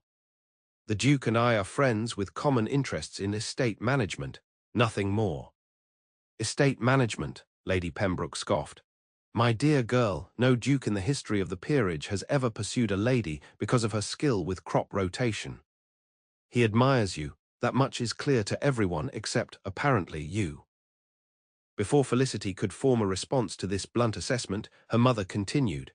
"I've invited him to dinner tomorrow night, a small gathering, just our family, the Duke, Lord and Lady Montrose, and perhaps the Harringtons. Nothing that would appear too obviously designed as a matrimonial opportunity." "You've done what?" Felicity stared at her mother in dismay. "Without consulting me." "I encountered him briefly as he was leaving Lady Bedford's. He had called there just before me, though I cannot imagine why, as he barely knows the family. When I mentioned I had just heard of his drive with you, he was most cordial and inquired after your well-being. It was the most natural thing in the world to extend the invitation." "And did the Duke accept this impromptu invitation?" Felicity asked, already suspecting the answer. "With flattering alacrity," Lady Pembroke confirmed. "He said nothing would give him greater pleasure than to dine with the Pembroke family. Those were his exact words, Felicity. Nothing would give me greater pleasure. If that is not a declaration of intent, I don't know what is." Felicity closed her eyes briefly, recognizing the futility of arguing with her mother when she was in full matchmaking mode. "Very well, but please, no obvious schemes or manipulations. The Duke is not a man to be managed or maneuvered." "My dear, I have been arranging advantageous connections since before you were born," Lady Pembroke replied with dignity. "I am perfectly capable of subtlety when the occasion demands it." As her mother departed to finalize the dinner arrangements, Felicity sank onto the edge of her bed, feeling uncharacteristically overwhelmed. 3 days ago, her life had been predictable, controlled, safely isolated from the complexities of social and romantic entanglements. Now she found herself at the center of London gossip, the object of a duke's apparent interest, and the focus of her family's matrimonial ambitions. Most disturbing of all was the realization that some part of her, a part she had thought long silenced, welcomed these developments. Despite her carefully reasoned objections to remarriage, Despite her hard-won independence and the painful lessons of her first marriage, she could not deny the spark of excitement that flared whenever Percy entered a room or the sense of connection she felt during their conversations. "This is madness," she murmured to herself, "complete, utter madness." Yet as Martha entered to help her change for dinner, Felicity found herself asking, "What do you think of the lavender silk for tomorrow night? With the amethyst necklace my father gave me." Martha's surprised smile spoke volumes. "A lovely choice, my lady. The Duke will find it most becoming." "The Duke is not the consideration," Felicity protested automatically. "Of course not, my lady," Martha agreed, her tone making it clear she believed nothing of the sort. "Shall I press it tonight to ensure it's ready?" Felicity nodded, surrendering to the inevitable. "Yes, please, and perhaps the pearl hair ornaments as well." The following morning, Felicity woke earlier than usual, her mind already racing with thoughts of Percy's upcoming visit and the dinner party her mother had arranged. Despite her attempts to focus on practical matters, reviewing estate correspondence, discussing household accounts with Mrs. Barnes, she found her attention repeatedly drifting to the clock, counting the minutes until 11. When Jenkins finally announced the Duke's arrival, Felicity was waiting in the library, where she had spread out the estate maps on the large oak table. She had chosen a simple morning dress of pale blue muslin, adorned only with a small cameo at her throat, an attempt to reinforce the professional nature of their meeting, though she had taken more care than usual with her hair. "Your Grace," she greeted him formally, conscious of Jenkins' presence. "Lady Vandermere." Percy bowed, then turned to the butler. "Thank you, Jenkins. I believe Lady Vandermere and I will be reviewing agricultural matters that would only bore you if you remained."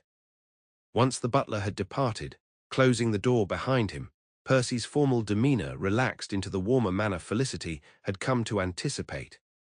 "Felicity, you look lovely this morning. The blue brings out your eyes." "Thank you," she replied, attempting to ignore the pleasure his compliment evoked. "I've prepared the maps as we discussed. The western fields are here." She gestured to the large parchment spread across the table.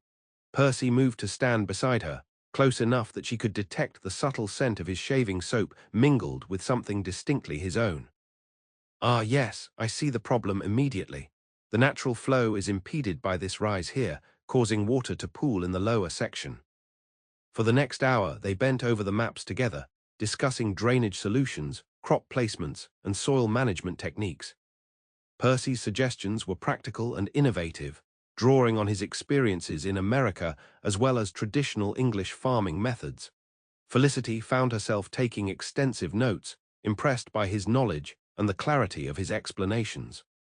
As they worked, the initial self-consciousness she had felt at his proximity gradually faded, replaced by the comfortable partnership of shared intellectual engagement. Their hands occasionally brushed as they traced patterns on the maps or reached for the same document, but these moments no longer caused the startled awareness they might have earlier. "I think this approach would work best," Percy said finally, indicating a comprehensive plan they had developed together. "Start with the northwest section as a demonstration, then expand gradually as the results become evident. The initial investment is significant, but the improved yields should recover the cost within 2 growing seasons." Felicity nodded, studying the notes she had made. "It's an excellent solution. Thank you for your insight. This would have taken me months to develop independently." "The advantage of shared knowledge," Percy replied with a smile. "My steward would be happy to consult with yours on the practical implementation, if you'd like." "That would be most helpful," Felicity agreed. She hesitated, then added, "I should mention, my mother has arranged a dinner party tonight and has included you among the guests. I hope you don't feel obligated to attend merely because you accepted her impulsive invitation." Percy looked surprised. "Do you not wish me to attend?"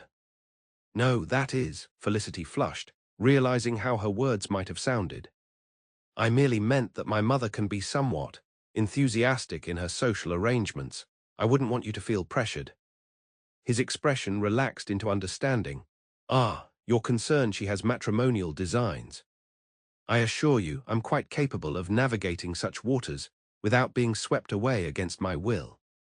The gentle humor in his voice eased Felicity's embarrassment. "I'm sure you are. It's just, this has all happened rather quickly. 3 days ago we had barely spoken, and now society is ablaze with speculation about our relationship," Percy finished for her. "Does that disturb you?" Felicity considered the question seriously. "Not in the way it once would have. I find I care less about society's opinion than about." She paused, uncertain how to express the complex mix of emotions she was experiencing. "Than about your own feelings," Percy suggested softly. He took a step closer, his eyes searching hers. "Felicity, may I speak plainly?" The sudden intensity in his gaze made her heart beat faster. "Yes," she managed, her voice steadier than she felt. "I admire you, your intelligence, your courage, your determination. From our first meeting in Manchester, I recognized something extraordinary in you." He took her hand, his touch warm and sure. "I understand your reservations about marriage, given your experience, but I hope you might consider that not all men view matrimony as a transfer of property or a surrender of independence." Felicity felt a curious lightness in her chest, as if she couldn't quite catch her breath. "What do you view it as, then?" "A partnership," Percy replied without hesitation. "An alliance between equals who enhance each other's strengths and support each other through weaknesses. A commitment to building something together that neither could create alone." The words were unlike any Felicity had heard from a gentleman before, certainly nothing like Richard's cynical view of marriage as a business transaction or the romantic platitudes her other suitors had offered. "That's a beautiful sentiment," she said carefully, "but society and the law don't recognize such equality. Legally, a wife becomes her husband's property, her separate identity dissolved into his." Percy nodded, acknowledging the truth of her statement. "The law is imperfect, I grant you, but there are ways to create protections, marriage settlements, separate estates held in trust. My solicitors have drawn up such documents for several progressive couples of my acquaintance." The revelation that he had given such specific thought to the practical concerns she had expressed to Charlotte surprised Felicity. "You've considered this in some detail, it seems." "I've considered you in detail," Percy corrected, his directness both alarming and exhilarating. "But I have no intention of rushing you or forcing a decision before you're ready. Tonight I will attend your mother's dinner as a friend who admires you greatly. Nothing more, nothing less." Before Felicity could respond to this extraordinary declaration, a knock at the library door announced the arrival of luncheon. The moment of intimate connection broken, Percy stepped back, releasing her hand. "I should take my leave," he said, his voice returning to its more formal register. "I have an appointment with my solicitor this afternoon, and you'll need time to prepare for this evening's festivities." "Yes, of course," Felicity replied, struggling to compose herself. "Thank you again for your assistance with the drainage issue." As Jenkins showed Percy out, Felicity remained in the library, her mind whirling with the implications of their conversation. He had all but declared his intentions, while simultaneously assuring her he would not press for an immediate response.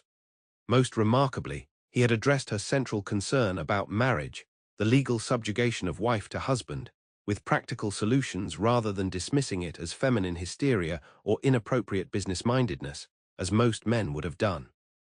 For the first time since Richard's death, Felicity found herself seriously considering the possibility of remarriage, not as a surrender of her hard-won independence, but as a potential enhancement of it through partnership with a man who genuinely valued her mind and respected her capabilities. The thought was both terrifying and strangely liberating. That evening, as Martha helped her dress for dinner, Felicity found herself paying unusual attention to her appearance. The lavender silk gown had been made shortly before Richard's death, but never worn, a reminder of the life she had been forced to abandon when mourning began. Now, as she studied her reflection in the mirror, she hardly recognized the woman looking back at her. Gone was the severe figure in black who had moved through the world like a shadow for the past 3 years. In her place stood a woman in the full bloom of her beauty, her complexion warmed by the soft color of the gown, her auburn hair arranged in an elegant style that softened the classical lines of her face, the amethyst necklace drawing attention to the graceful curve of her neck. "You look beautiful, my lady," Martha said softly, placing the last pearl pin in Felicity's hair. Like yourself again, if you don't mind my saying so. Thank you, Martha. Felicity touched the amethysts at her throat, a gift from her father on her 16th birthday. It's strange. I feel almost as if I'm meeting myself for the first time in years. That's the Duke's doing, if I may be so bold, Martha observed as she smoothed an invisible wrinkle from the silk skirt. He's brought the light back to your eyes. Felicity might have protested this assessment a day earlier, but now she found herself considering the truth of it.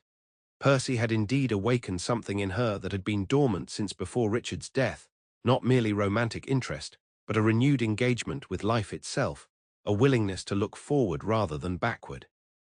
Perhaps, she acknowledged, though I'd prefer to think I've had some role in my own transformation. Martha smiled. Of course, my lady, no one has ever accused you of being a passive participant in your own life. When Felicity descended to the drawing room, she found her mother and sister already there, along with her brother Edward, the current Earl of Pembroke, and his wife Louisa. Edward, 5 years Felicity's senior, had inherited the title and family estates upon their father's death 7 years earlier. Though not unkind, he had always maintained a certain distance from his sisters, viewing them primarily as responsibilities to be married off advantageously rather than individuals with their own aspirations. Felicity, Edward greeted her with a kiss on the cheek. You're looking remarkably well. Marriage clearly agrees with widowhood.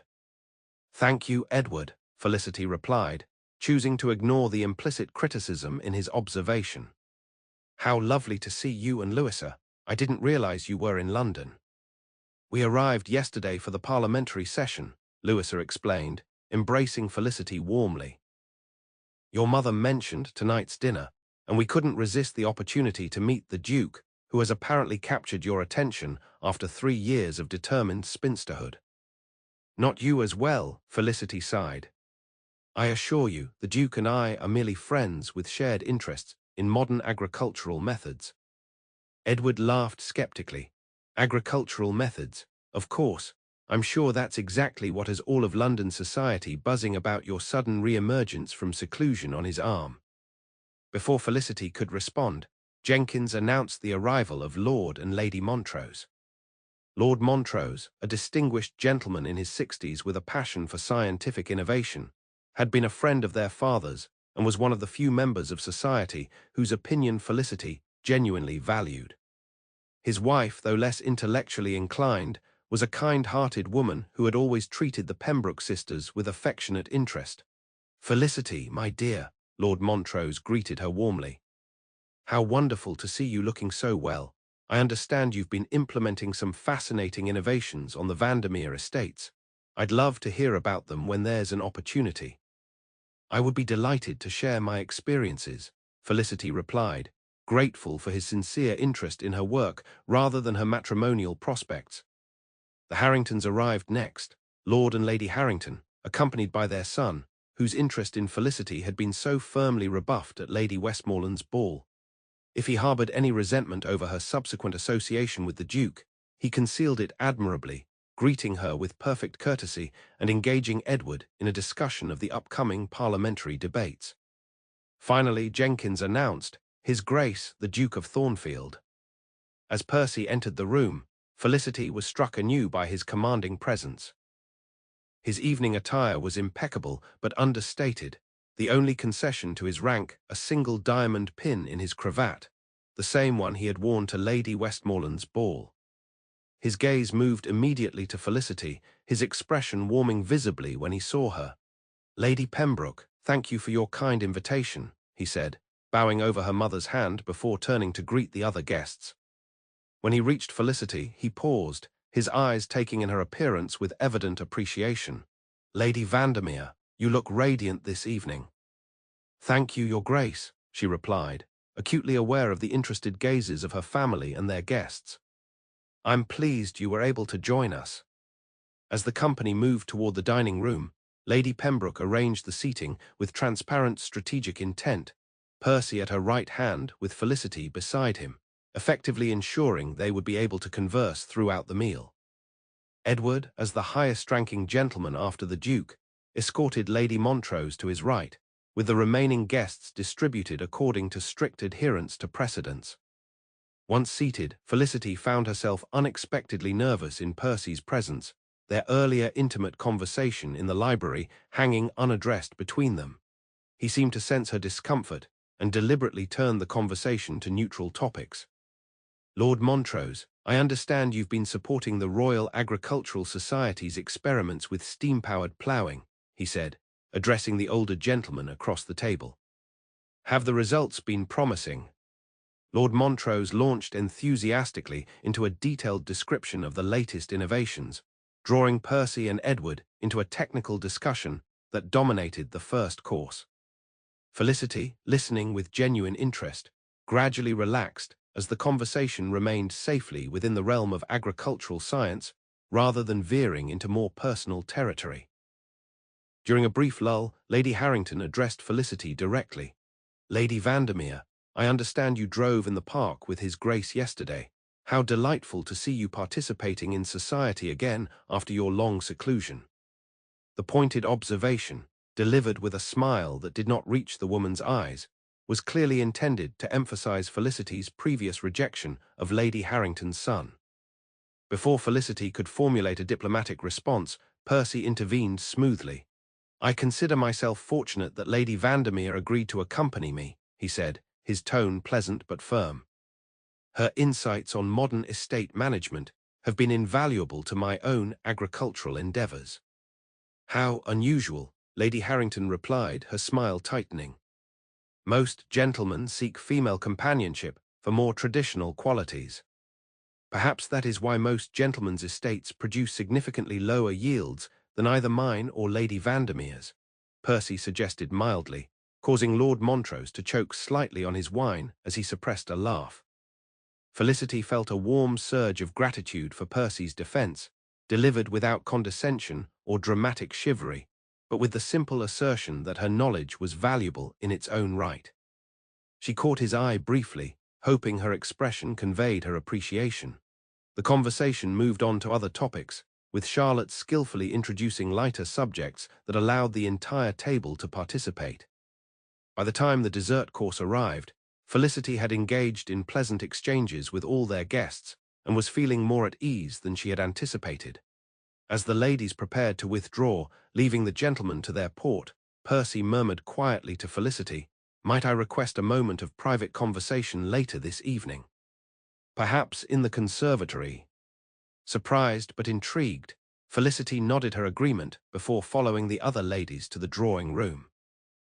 Once there, she found herself the immediate focus of female curiosity, with Lady Pembroke barely waiting until they were seated before launching her interrogation. "Well, Felicity, you cannot deny the Duke's particular attention to you this evening," she declared triumphantly. "Did you observe how quickly he came to your defense when Lady Harrington made that impertinent remark?" "He was merely being polite, Mother," Felicity protested, though she knew the defense was weak.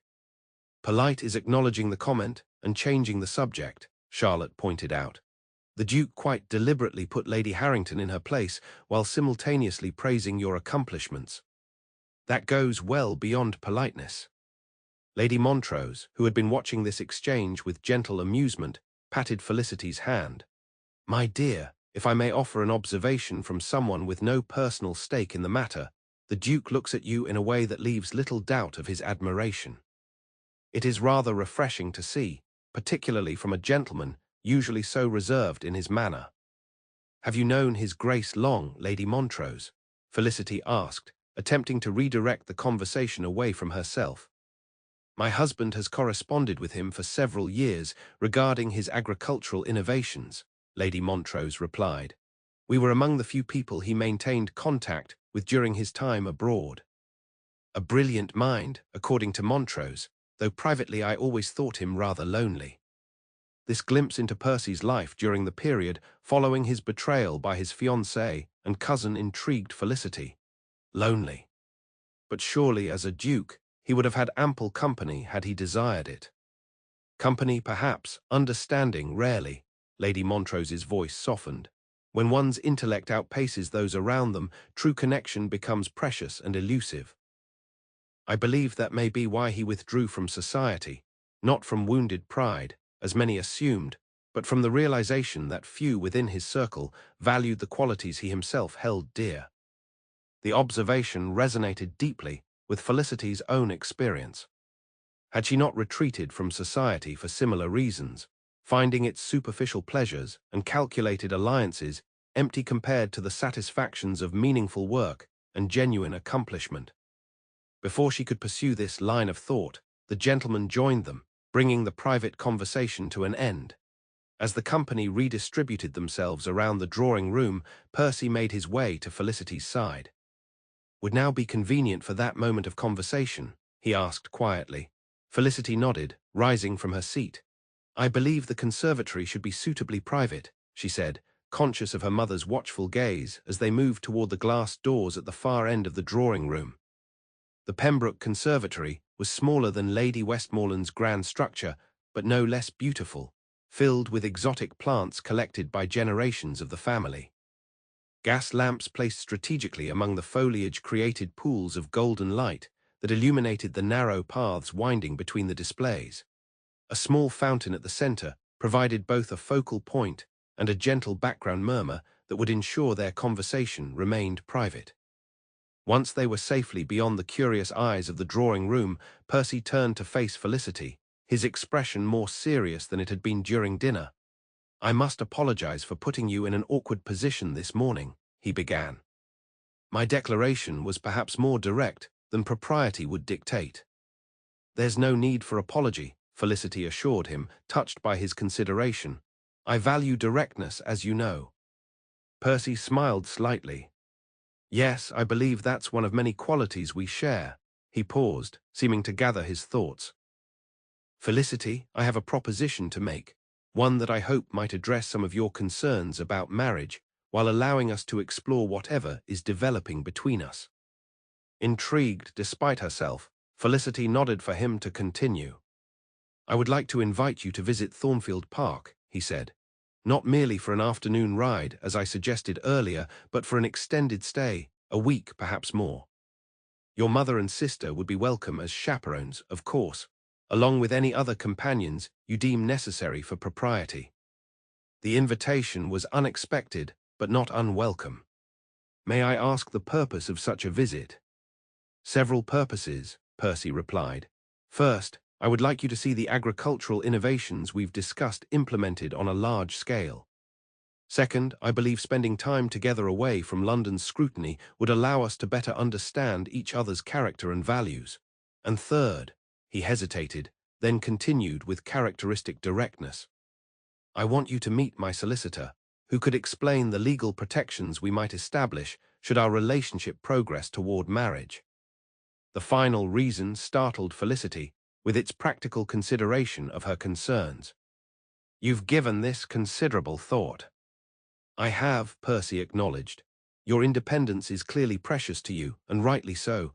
I would never ask you to surrender it as the price of marriage. Instead, I hope to demonstrate that a true partnership would enhance, rather than diminish, the freedom you've worked so hard to achieve." Felicity studied his face in the soft lamplight, searching for any sign of insincerity or manipulation. She found none, only earnest determination and something warmer, more personal, that made her heart beat faster. "This is most unconventional," she observed, though without disapproval. "Meeting with solicitors before any formal understanding exists between us." "I believe we established yesterday that neither of us is particularly bound by convention," Percy replied with a hint of humor. "Would you prefer I follow the traditional path, declare my undying devotion, press for an immediate engagement, and leave the practical considerations of our future life together until after vows have been exchanged?" Put that way, the alternative seemed both foolish and potentially disastrous. "No," Felicity admitted. "Your approach is far more sensible, if less romantic than society might expect." "I can provide romance as well if you wish it," Percy said softly, taking a step closer. "Poetry, flowers, moonlit walks, whatever conventional gestures would please you, but I thought you might value substance over spectacle." The understanding in his words, his recognition of what truly mattered to her, touched Felicity deeply. "You thought correctly. When would this visit take place?" Next week, the spring planting will be well underway, which would allow you to see our methods in action.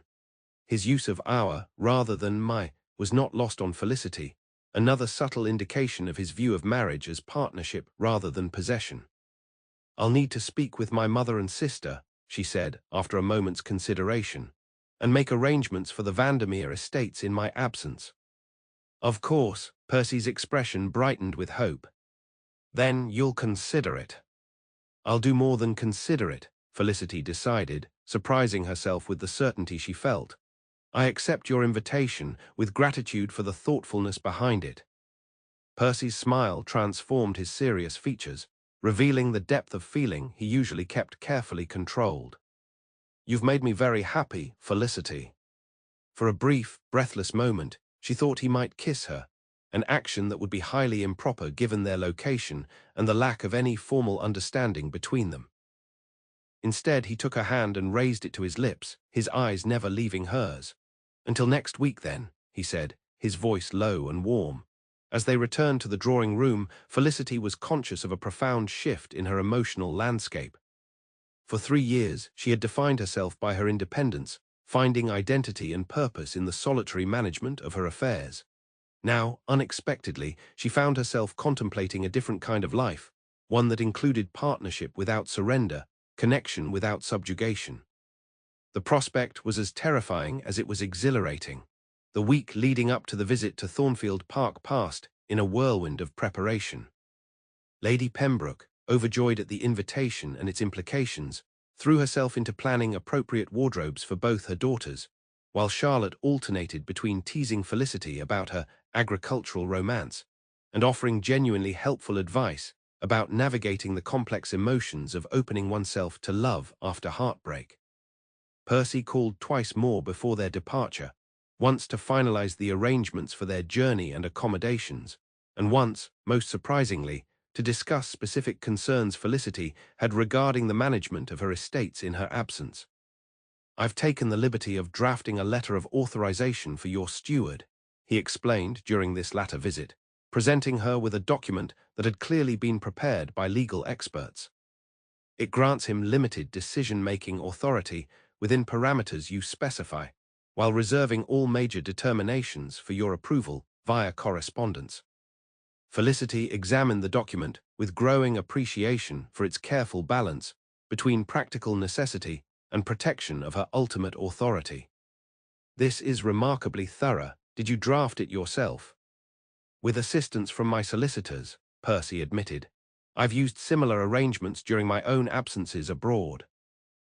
I thought you might find it useful, though of course you're welcome to modify it as you see fit. The gesture, practical, thoughtful, and directly addressing a concern she had mentioned only in passing during an earlier conversation, illustrated perfectly why Percy's approach to courtship differed so profoundly from that of other gentlemen.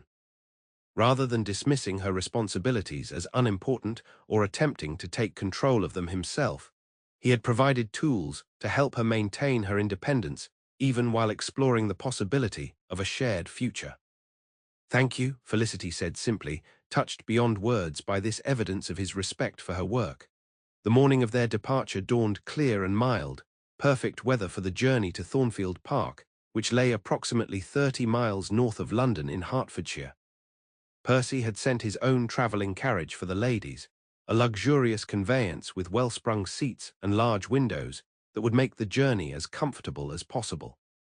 He himself rode alongside on horseback, occasionally drawing close to exchange observations about the scenery or to point out features of interest along the route. As they left the crowded streets of London behind and entered the greener landscapes of the countryside, Felicity felt a sense of anticipation building within her. This journey represented more than a simple country visit. It was a deliberate step toward a future she had never imagined for herself after Richard's death. His Grace certainly keeps a fine stable, Lady Pembroke observed as Percy cantered ahead to speak with the outriders who accompanied their carriage. That bay he's riding must have cost a small fortune. Jupiter, Felicity said automatically. His second favorite hunter. He mentioned he might let me ride him during our stay. Charlotte raised her eyebrows. Did he indeed? Most gentlemen would never allow a lady near their prized hunters, let alone offer to let them ride one. The Duke is not most gentleman, Felicity replied, her eyes following Percy's straight-backed figure as he rejoined their procession. No, he certainly is not, Lady Pembroke agreed with satisfaction. Which is precisely why I have high hopes for this visit. A man who values your intelligence and respects your independence is a rare find, Felicity. I hope you won't let your past experience blind you to the possibility of genuine happiness. I'm here, aren't I? Felicity pointed out. I believe that demonstrates a certain openness to possibility. As they approached Thornfield Park in the early afternoon, the landscape opened dramatically to reveal an estate of breathtaking beauty. The house itself was a harmonious blend of architectural styles, its central section, a stately Elizabethan structure of warm red brick, with wings added during the Georgian period that complemented rather than competed with the original design. Gardens descended in terraced levels from the house to a lake that glittered in the spring sunshine, while beyond stretched parkland dotted with ancient oaks and carefully placed copses that created a landscape both natural and artfully designed. "Oh my," Charlotte breathed, pressing closer to the window. "It's magnificent." "Indeed," Lady Pembroke agreed, her expression reflecting both approval and calculation as she assessed the Duke's ancestral home. "The Thornfield estates are said to be among the most prosperous in England, and I can see why. The land appears exceptionally well managed." Felicity's trained eye noted the same evidence of careful stewardship. Fields planted with scientific precision, modern drainage systems visible in the lower-lying areas, woodlands managed for sustainable timber production rather than merely aesthetic pleasure. Everything she observed confirmed that Percy's agricultural expertise was not merely theoretical, but actively applied to his own lands. As their carriage approached the house, Percy rode ahead to welcome them properly at the entrance. A line of servants had emerged to greet their master's guests, with an elderly but dignified butler at their head and a middle-aged woman who must be the housekeeper beside him. "Welcome to Thornfield Park," Percy said as he handed Felicity down from the carriage. "I hope your journey was comfortable." "Most pleasant," Felicity assured him, acutely aware of his hand at her elbow and the watching eyes of both her family and his household. "Your estate is beautiful."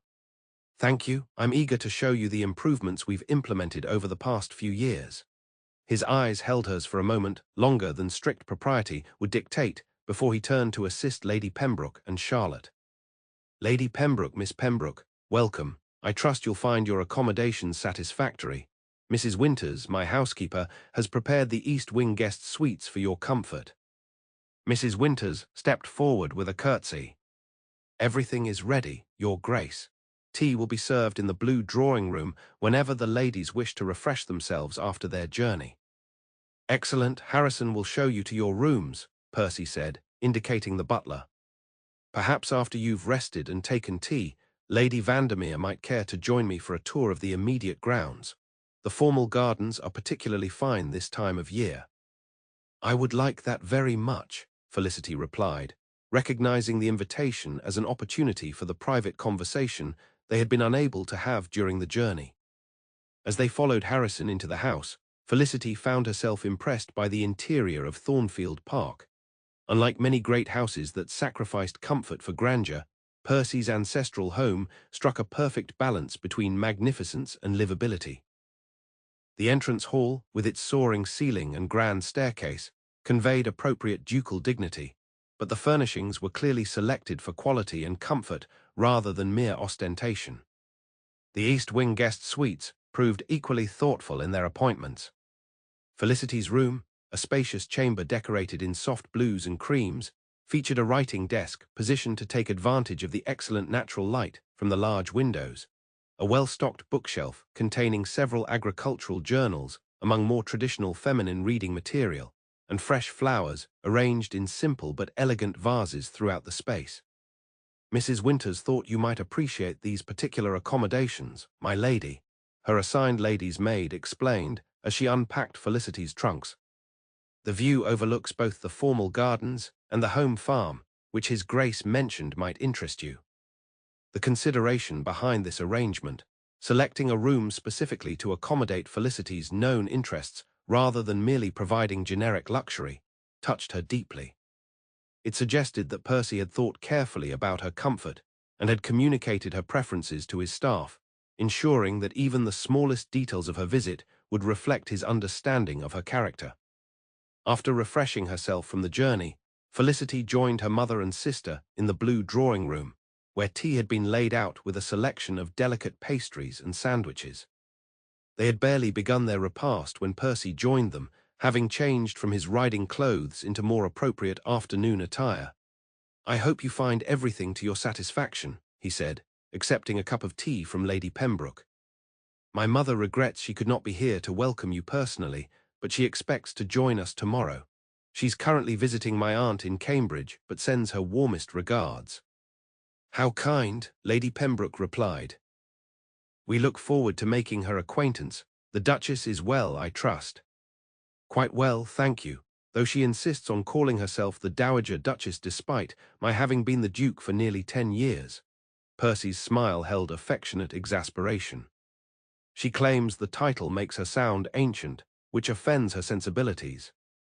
The conversation flowed easily as they finished their tea, with Percy proving himself an attentive host, ensuring that all three ladies felt welcome and included.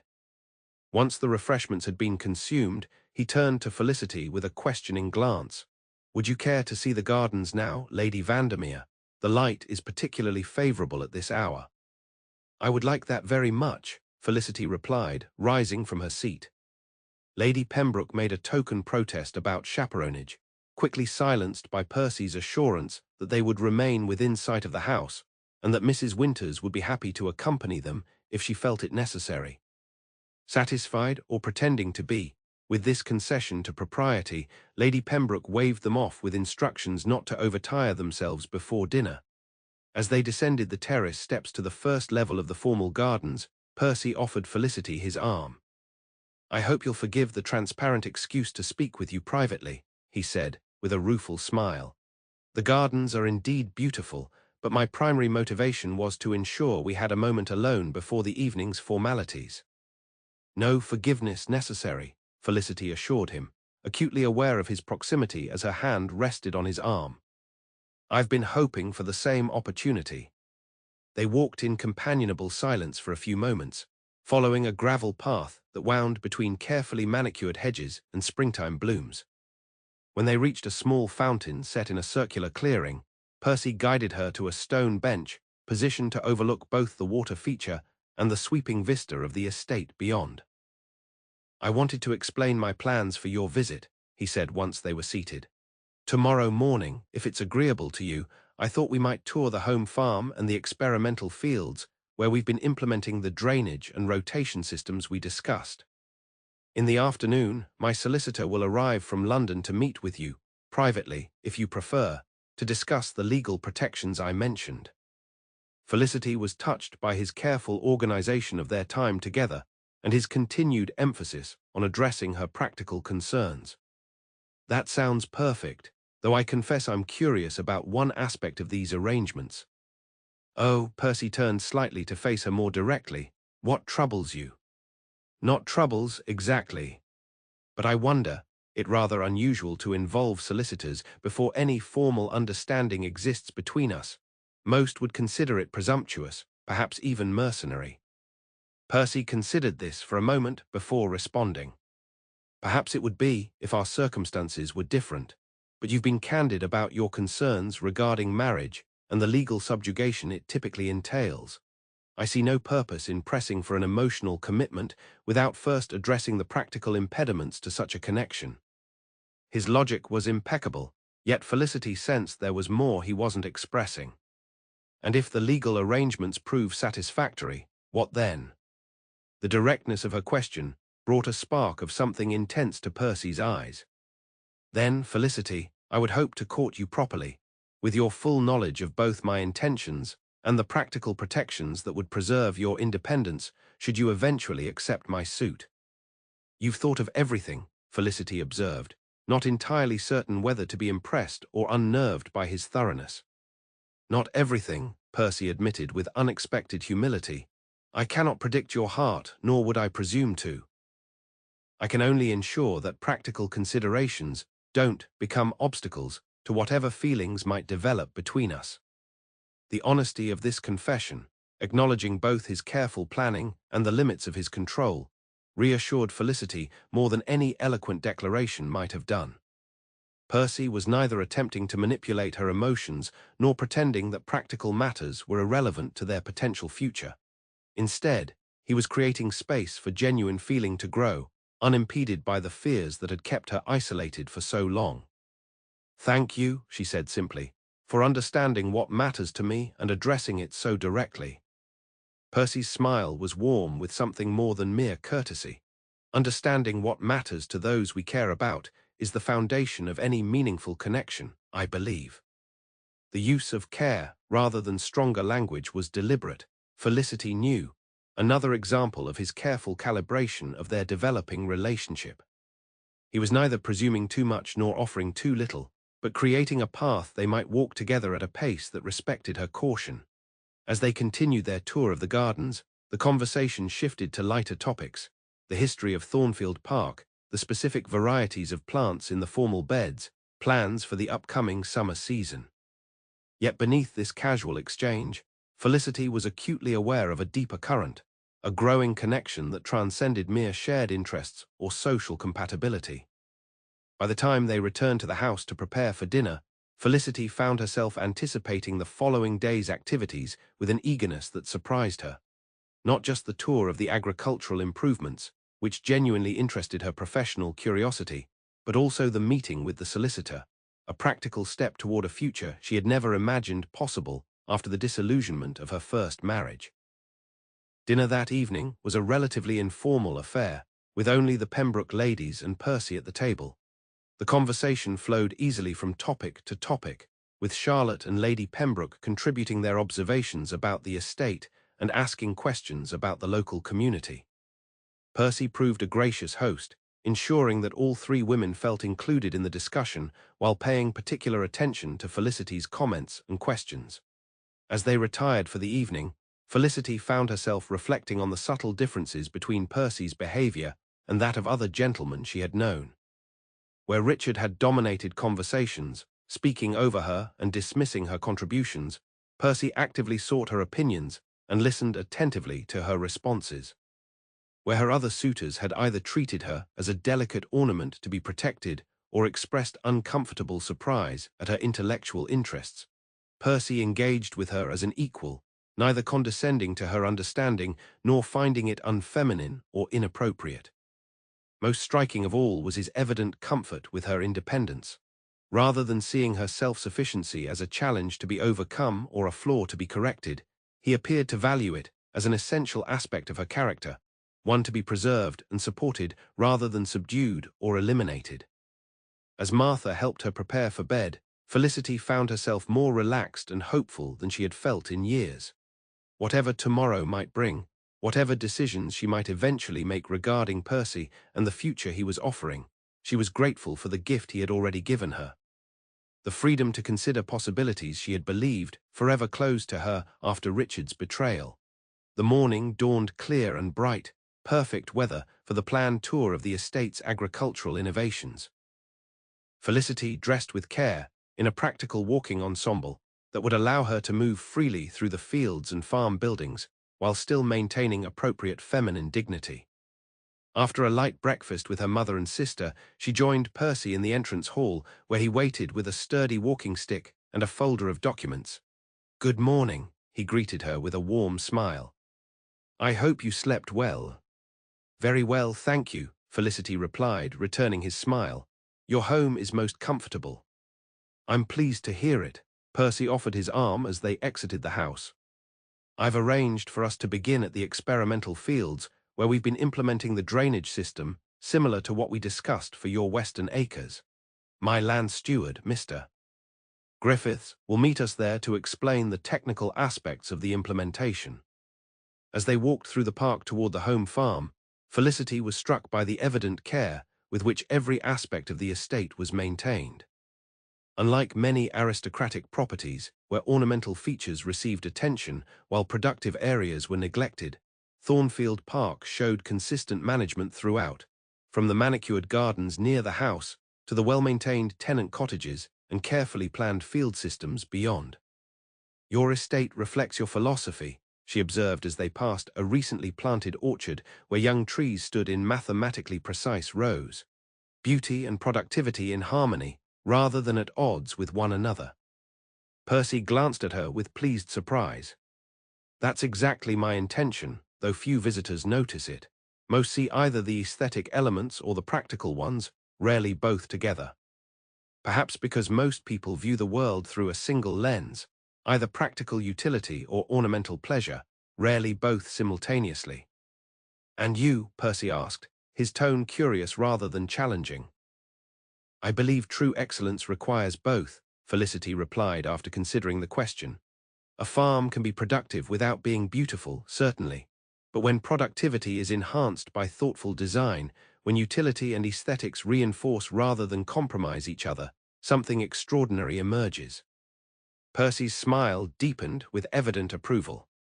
"We are remarkably aligned in our thinking, Lady Vandermere." "Felicity," she corrected gently. "If we are to discuss drainage systems and crop rotation, we might as well dispense with formalities." "Felicity," he agreed, his voice warming on her name. They soon reached the experimental fields, where a middle-aged man with the weathered complexion of one who spent most of his life outdoors stood waiting. He doffed his hat respectfully as they approached. "Your Grace, my lady." "Welcome to the North Fields." "Thank you, Griffiths. Lady Vandermere, may I present Mr. James Griffiths, who has served as land steward at Thornfield for the past 8 years, and who has been instrumental in implementing the innovations you'll see today." The introduction, positioning Griffiths as a valued collaborator rather than a mere employee, spoke volumes about Percy's management style. Felicity extended her hand to the steward with genuine respect. "I'm delighted to meet you, Mr. Griffiths. His Grace has spoken highly of your contributions to Thornfield's agricultural success." Griffiths accepted the handshake with surprised pleasure, clearly unaccustomed to such recognition from aristocratic visitors. "Thank you, my lady. It's been a privilege to work with His Grace on these improvements. Not many landowners take such a direct interest in the scientific aspects of farming." For the next 2 hours, the three of them toured the experimental fields, with Griffiths explaining the practical implementation of the drainage systems, crop rotation schedules, and soil amendment techniques that had transformed Thornfield's productivity. Percy occasionally interjected to clarify technical points or to draw connections between what they were observing and the challenges Felicity had described on her own estates. What impressed Felicity most was not just the innovations themselves, but the way both men spoke about them, with the detailed knowledge that came from direct involvement rather than distant supervision.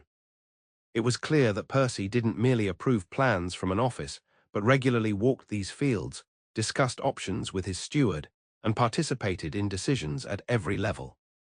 "The results speak for themselves," Griffiths concluded, as they surveyed a field of winter wheat that stood noticeably taller and thicker than neighboring properties visible beyond Thornfield's boundaries.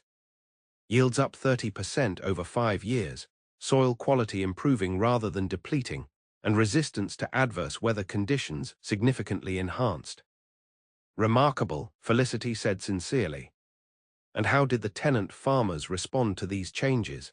I found resistance to new methods to be one of my greatest challenges." Griffiths glanced at Percy, who nodded for him to answer candidly. "Truth be told, my lady, there was considerable skepticism at first," the steward admitted. "Farmers are conservative by nature. What worked for their fathers seems safest." But His Grace took an unusual approach. "How so?" Felicity asked, genuinely curious.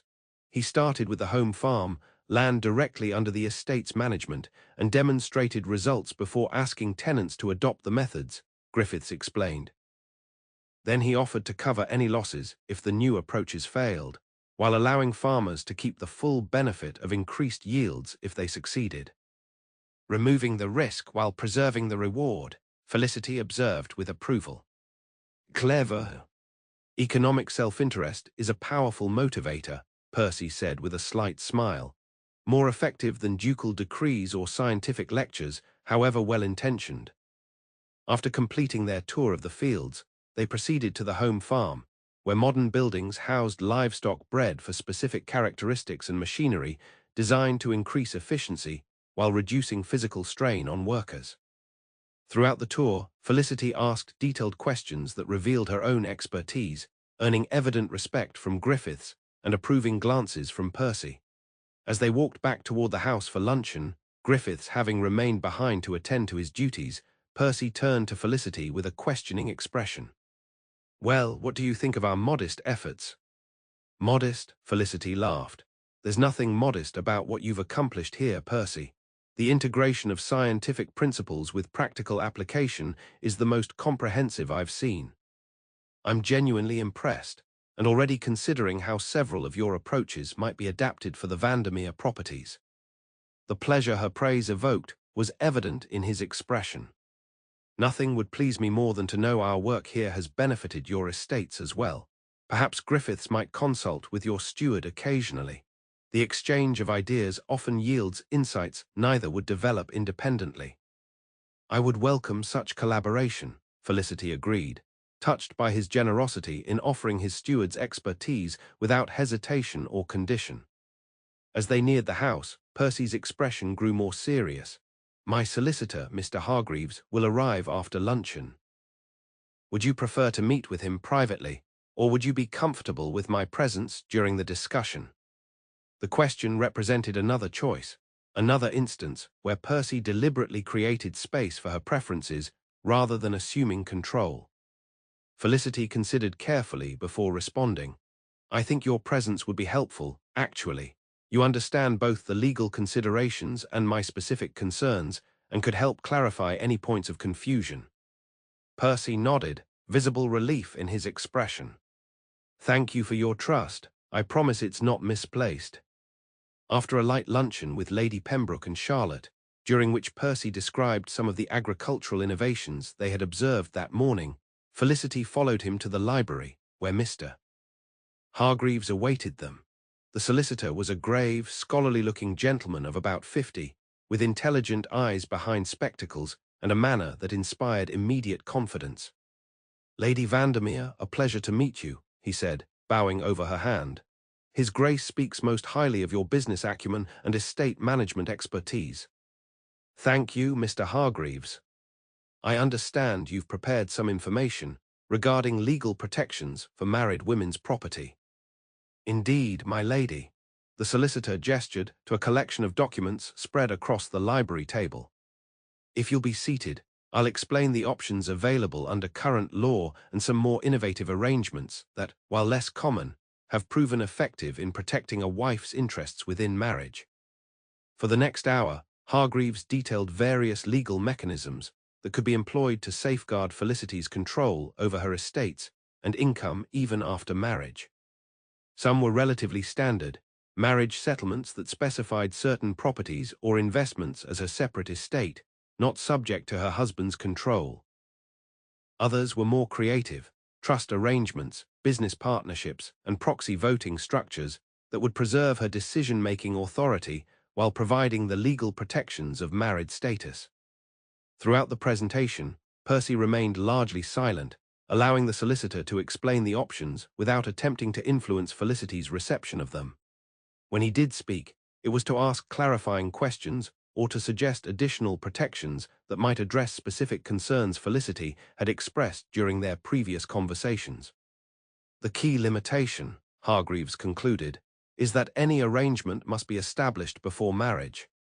Once the wedding has occurred, a woman's legal identity is subsumed into her husband's under current law, making subsequent protections difficult to enforce. And these arrangements, particularly the more innovative ones, have been successfully implemented in other marriages?" Felicity asked, her practical mind requiring evidence beyond theoretical possibilities. "Yes, my lady. I've personally overseen 3 such arrangements in the past decade, all involving women of substantial independent property. In each case, the protections have functioned as intended, allowing the wife to maintain control of her assets while benefiting from the legal status of marriage. And if the husband were to challenge these arrangements later," Felicity pressed, thinking of Richard's manipulative nature and how he might have responded to such constraints. Hargreaves glanced at Percy before answering. "That is always a risk, my lady, which is why the character and intentions of the gentleman in question are as important as the legal frameworks themselves. However, we can build in significant disincentives to such challenges, financial penalties, public disclosure provisions, even reversionary interests that would transfer properties to other family members if the protections were successfully contested." The thoroughness of these safeguards impressed Felicity, though she remained aware that no legal arrangement was entirely without vulnerabilities. Still, the fact that Percy had initiated this discussion, had actively sought ways to protect her independence rather than expecting her to surrender it, spoke volumes about his character and intentions. "Thank you, Mr. Hargreaves," she said when the presentation concluded. "This has been most informative. Might I retain these documents for further study?" "Of course, my lady. I've prepared a complete set for your review." The solicitor gathered the papers into a portfolio and presented it to her. "Should you have any questions or wish to discuss specific modifications to these arrangements, I am entirely at your disposal." After the solicitor had been shown out, Percy turned to Felicity with a questioning expression. "Was that helpful? I realize it's a rather unorthodox approach to courtship, discussing legal protections before declarations of sentiment." Felicity smiled, touched by his concern. "It was extremely helpful, and precisely what I needed to consider possibilities I had previously dismissed as impractical. Few men would understand that for someone in my position, practical protections are a necessary foundation for emotional considerations. Few men have the privilege of knowing you well enough to understand your priorities," Percy replied, his voice warming. "I count myself fortunate to be among them." The simple statement, delivered without grand flourishes or poetic excess, affected Felicity more deeply than any conventional romantic declaration might have done. Percy understood her, not just her interests or her accomplishments, but her fundamental values and concerns. He saw her need for independence not as a flaw to be overcome, but as an essential aspect of her character to be respected and protected. "Thank you," she said softly, holding his gaze, "for understanding what matters to me." "Always," Percy promised, the single word carrying the weight of a more elaborate vow. The moment stretched between them, charged with unspoken emotion. Then, with visible effort, Percy stepped back slightly, restoring a more proper distance. "Would you care to join the others in the drawing room? I believe my mother has arrived and is eager to meet you." "Of course," Felicity agreed, though part of her wished to prolong their private conversation. "I look forward to making her acquaintance." As they walked toward the drawing room, Percy added with a hint of humor, "I should warn you, my mother has undoubtedly heard exaggerated reports of our association from London gossips. She may be somewhat enthusiastic in her welcome." "I think I can manage maternal enthusiasm," Felicity replied, thinking of her own mother's barely contained excitement about the visit. "It comes from a place of care, after all." The Dowager Duchess of Thornfield proved to be a handsome woman in her early 60s, with Percy's dark eyes and an air of lively intelligence that immediately endeared her to Felicity. Unlike many aristocratic matrons who maintained rigid formality, she greeted Felicity with genuine warmth, clasping both her hands as if welcoming a long-awaited friend. "Lady Vandermere, how delightful to finally meet you. My son has spoken of little else since your encounter at Lady Westmoreland's ball." "Mother," Percy protested mildly, though his expression held more affection than embarrassment. "Well, it's true," the Dowager insisted unapologetically. "After years of avoiding society and focusing exclusively on agricultural experiments and industrial investments, he suddenly develops an interest in balls and park drives. Naturally, I was intrigued by the lady who inspired such a transformation." Felicity found herself charmed by the Dowager's forthright manner. "I assure you, Your Grace, our connection began with shared interests in estate management rather than social pursuits."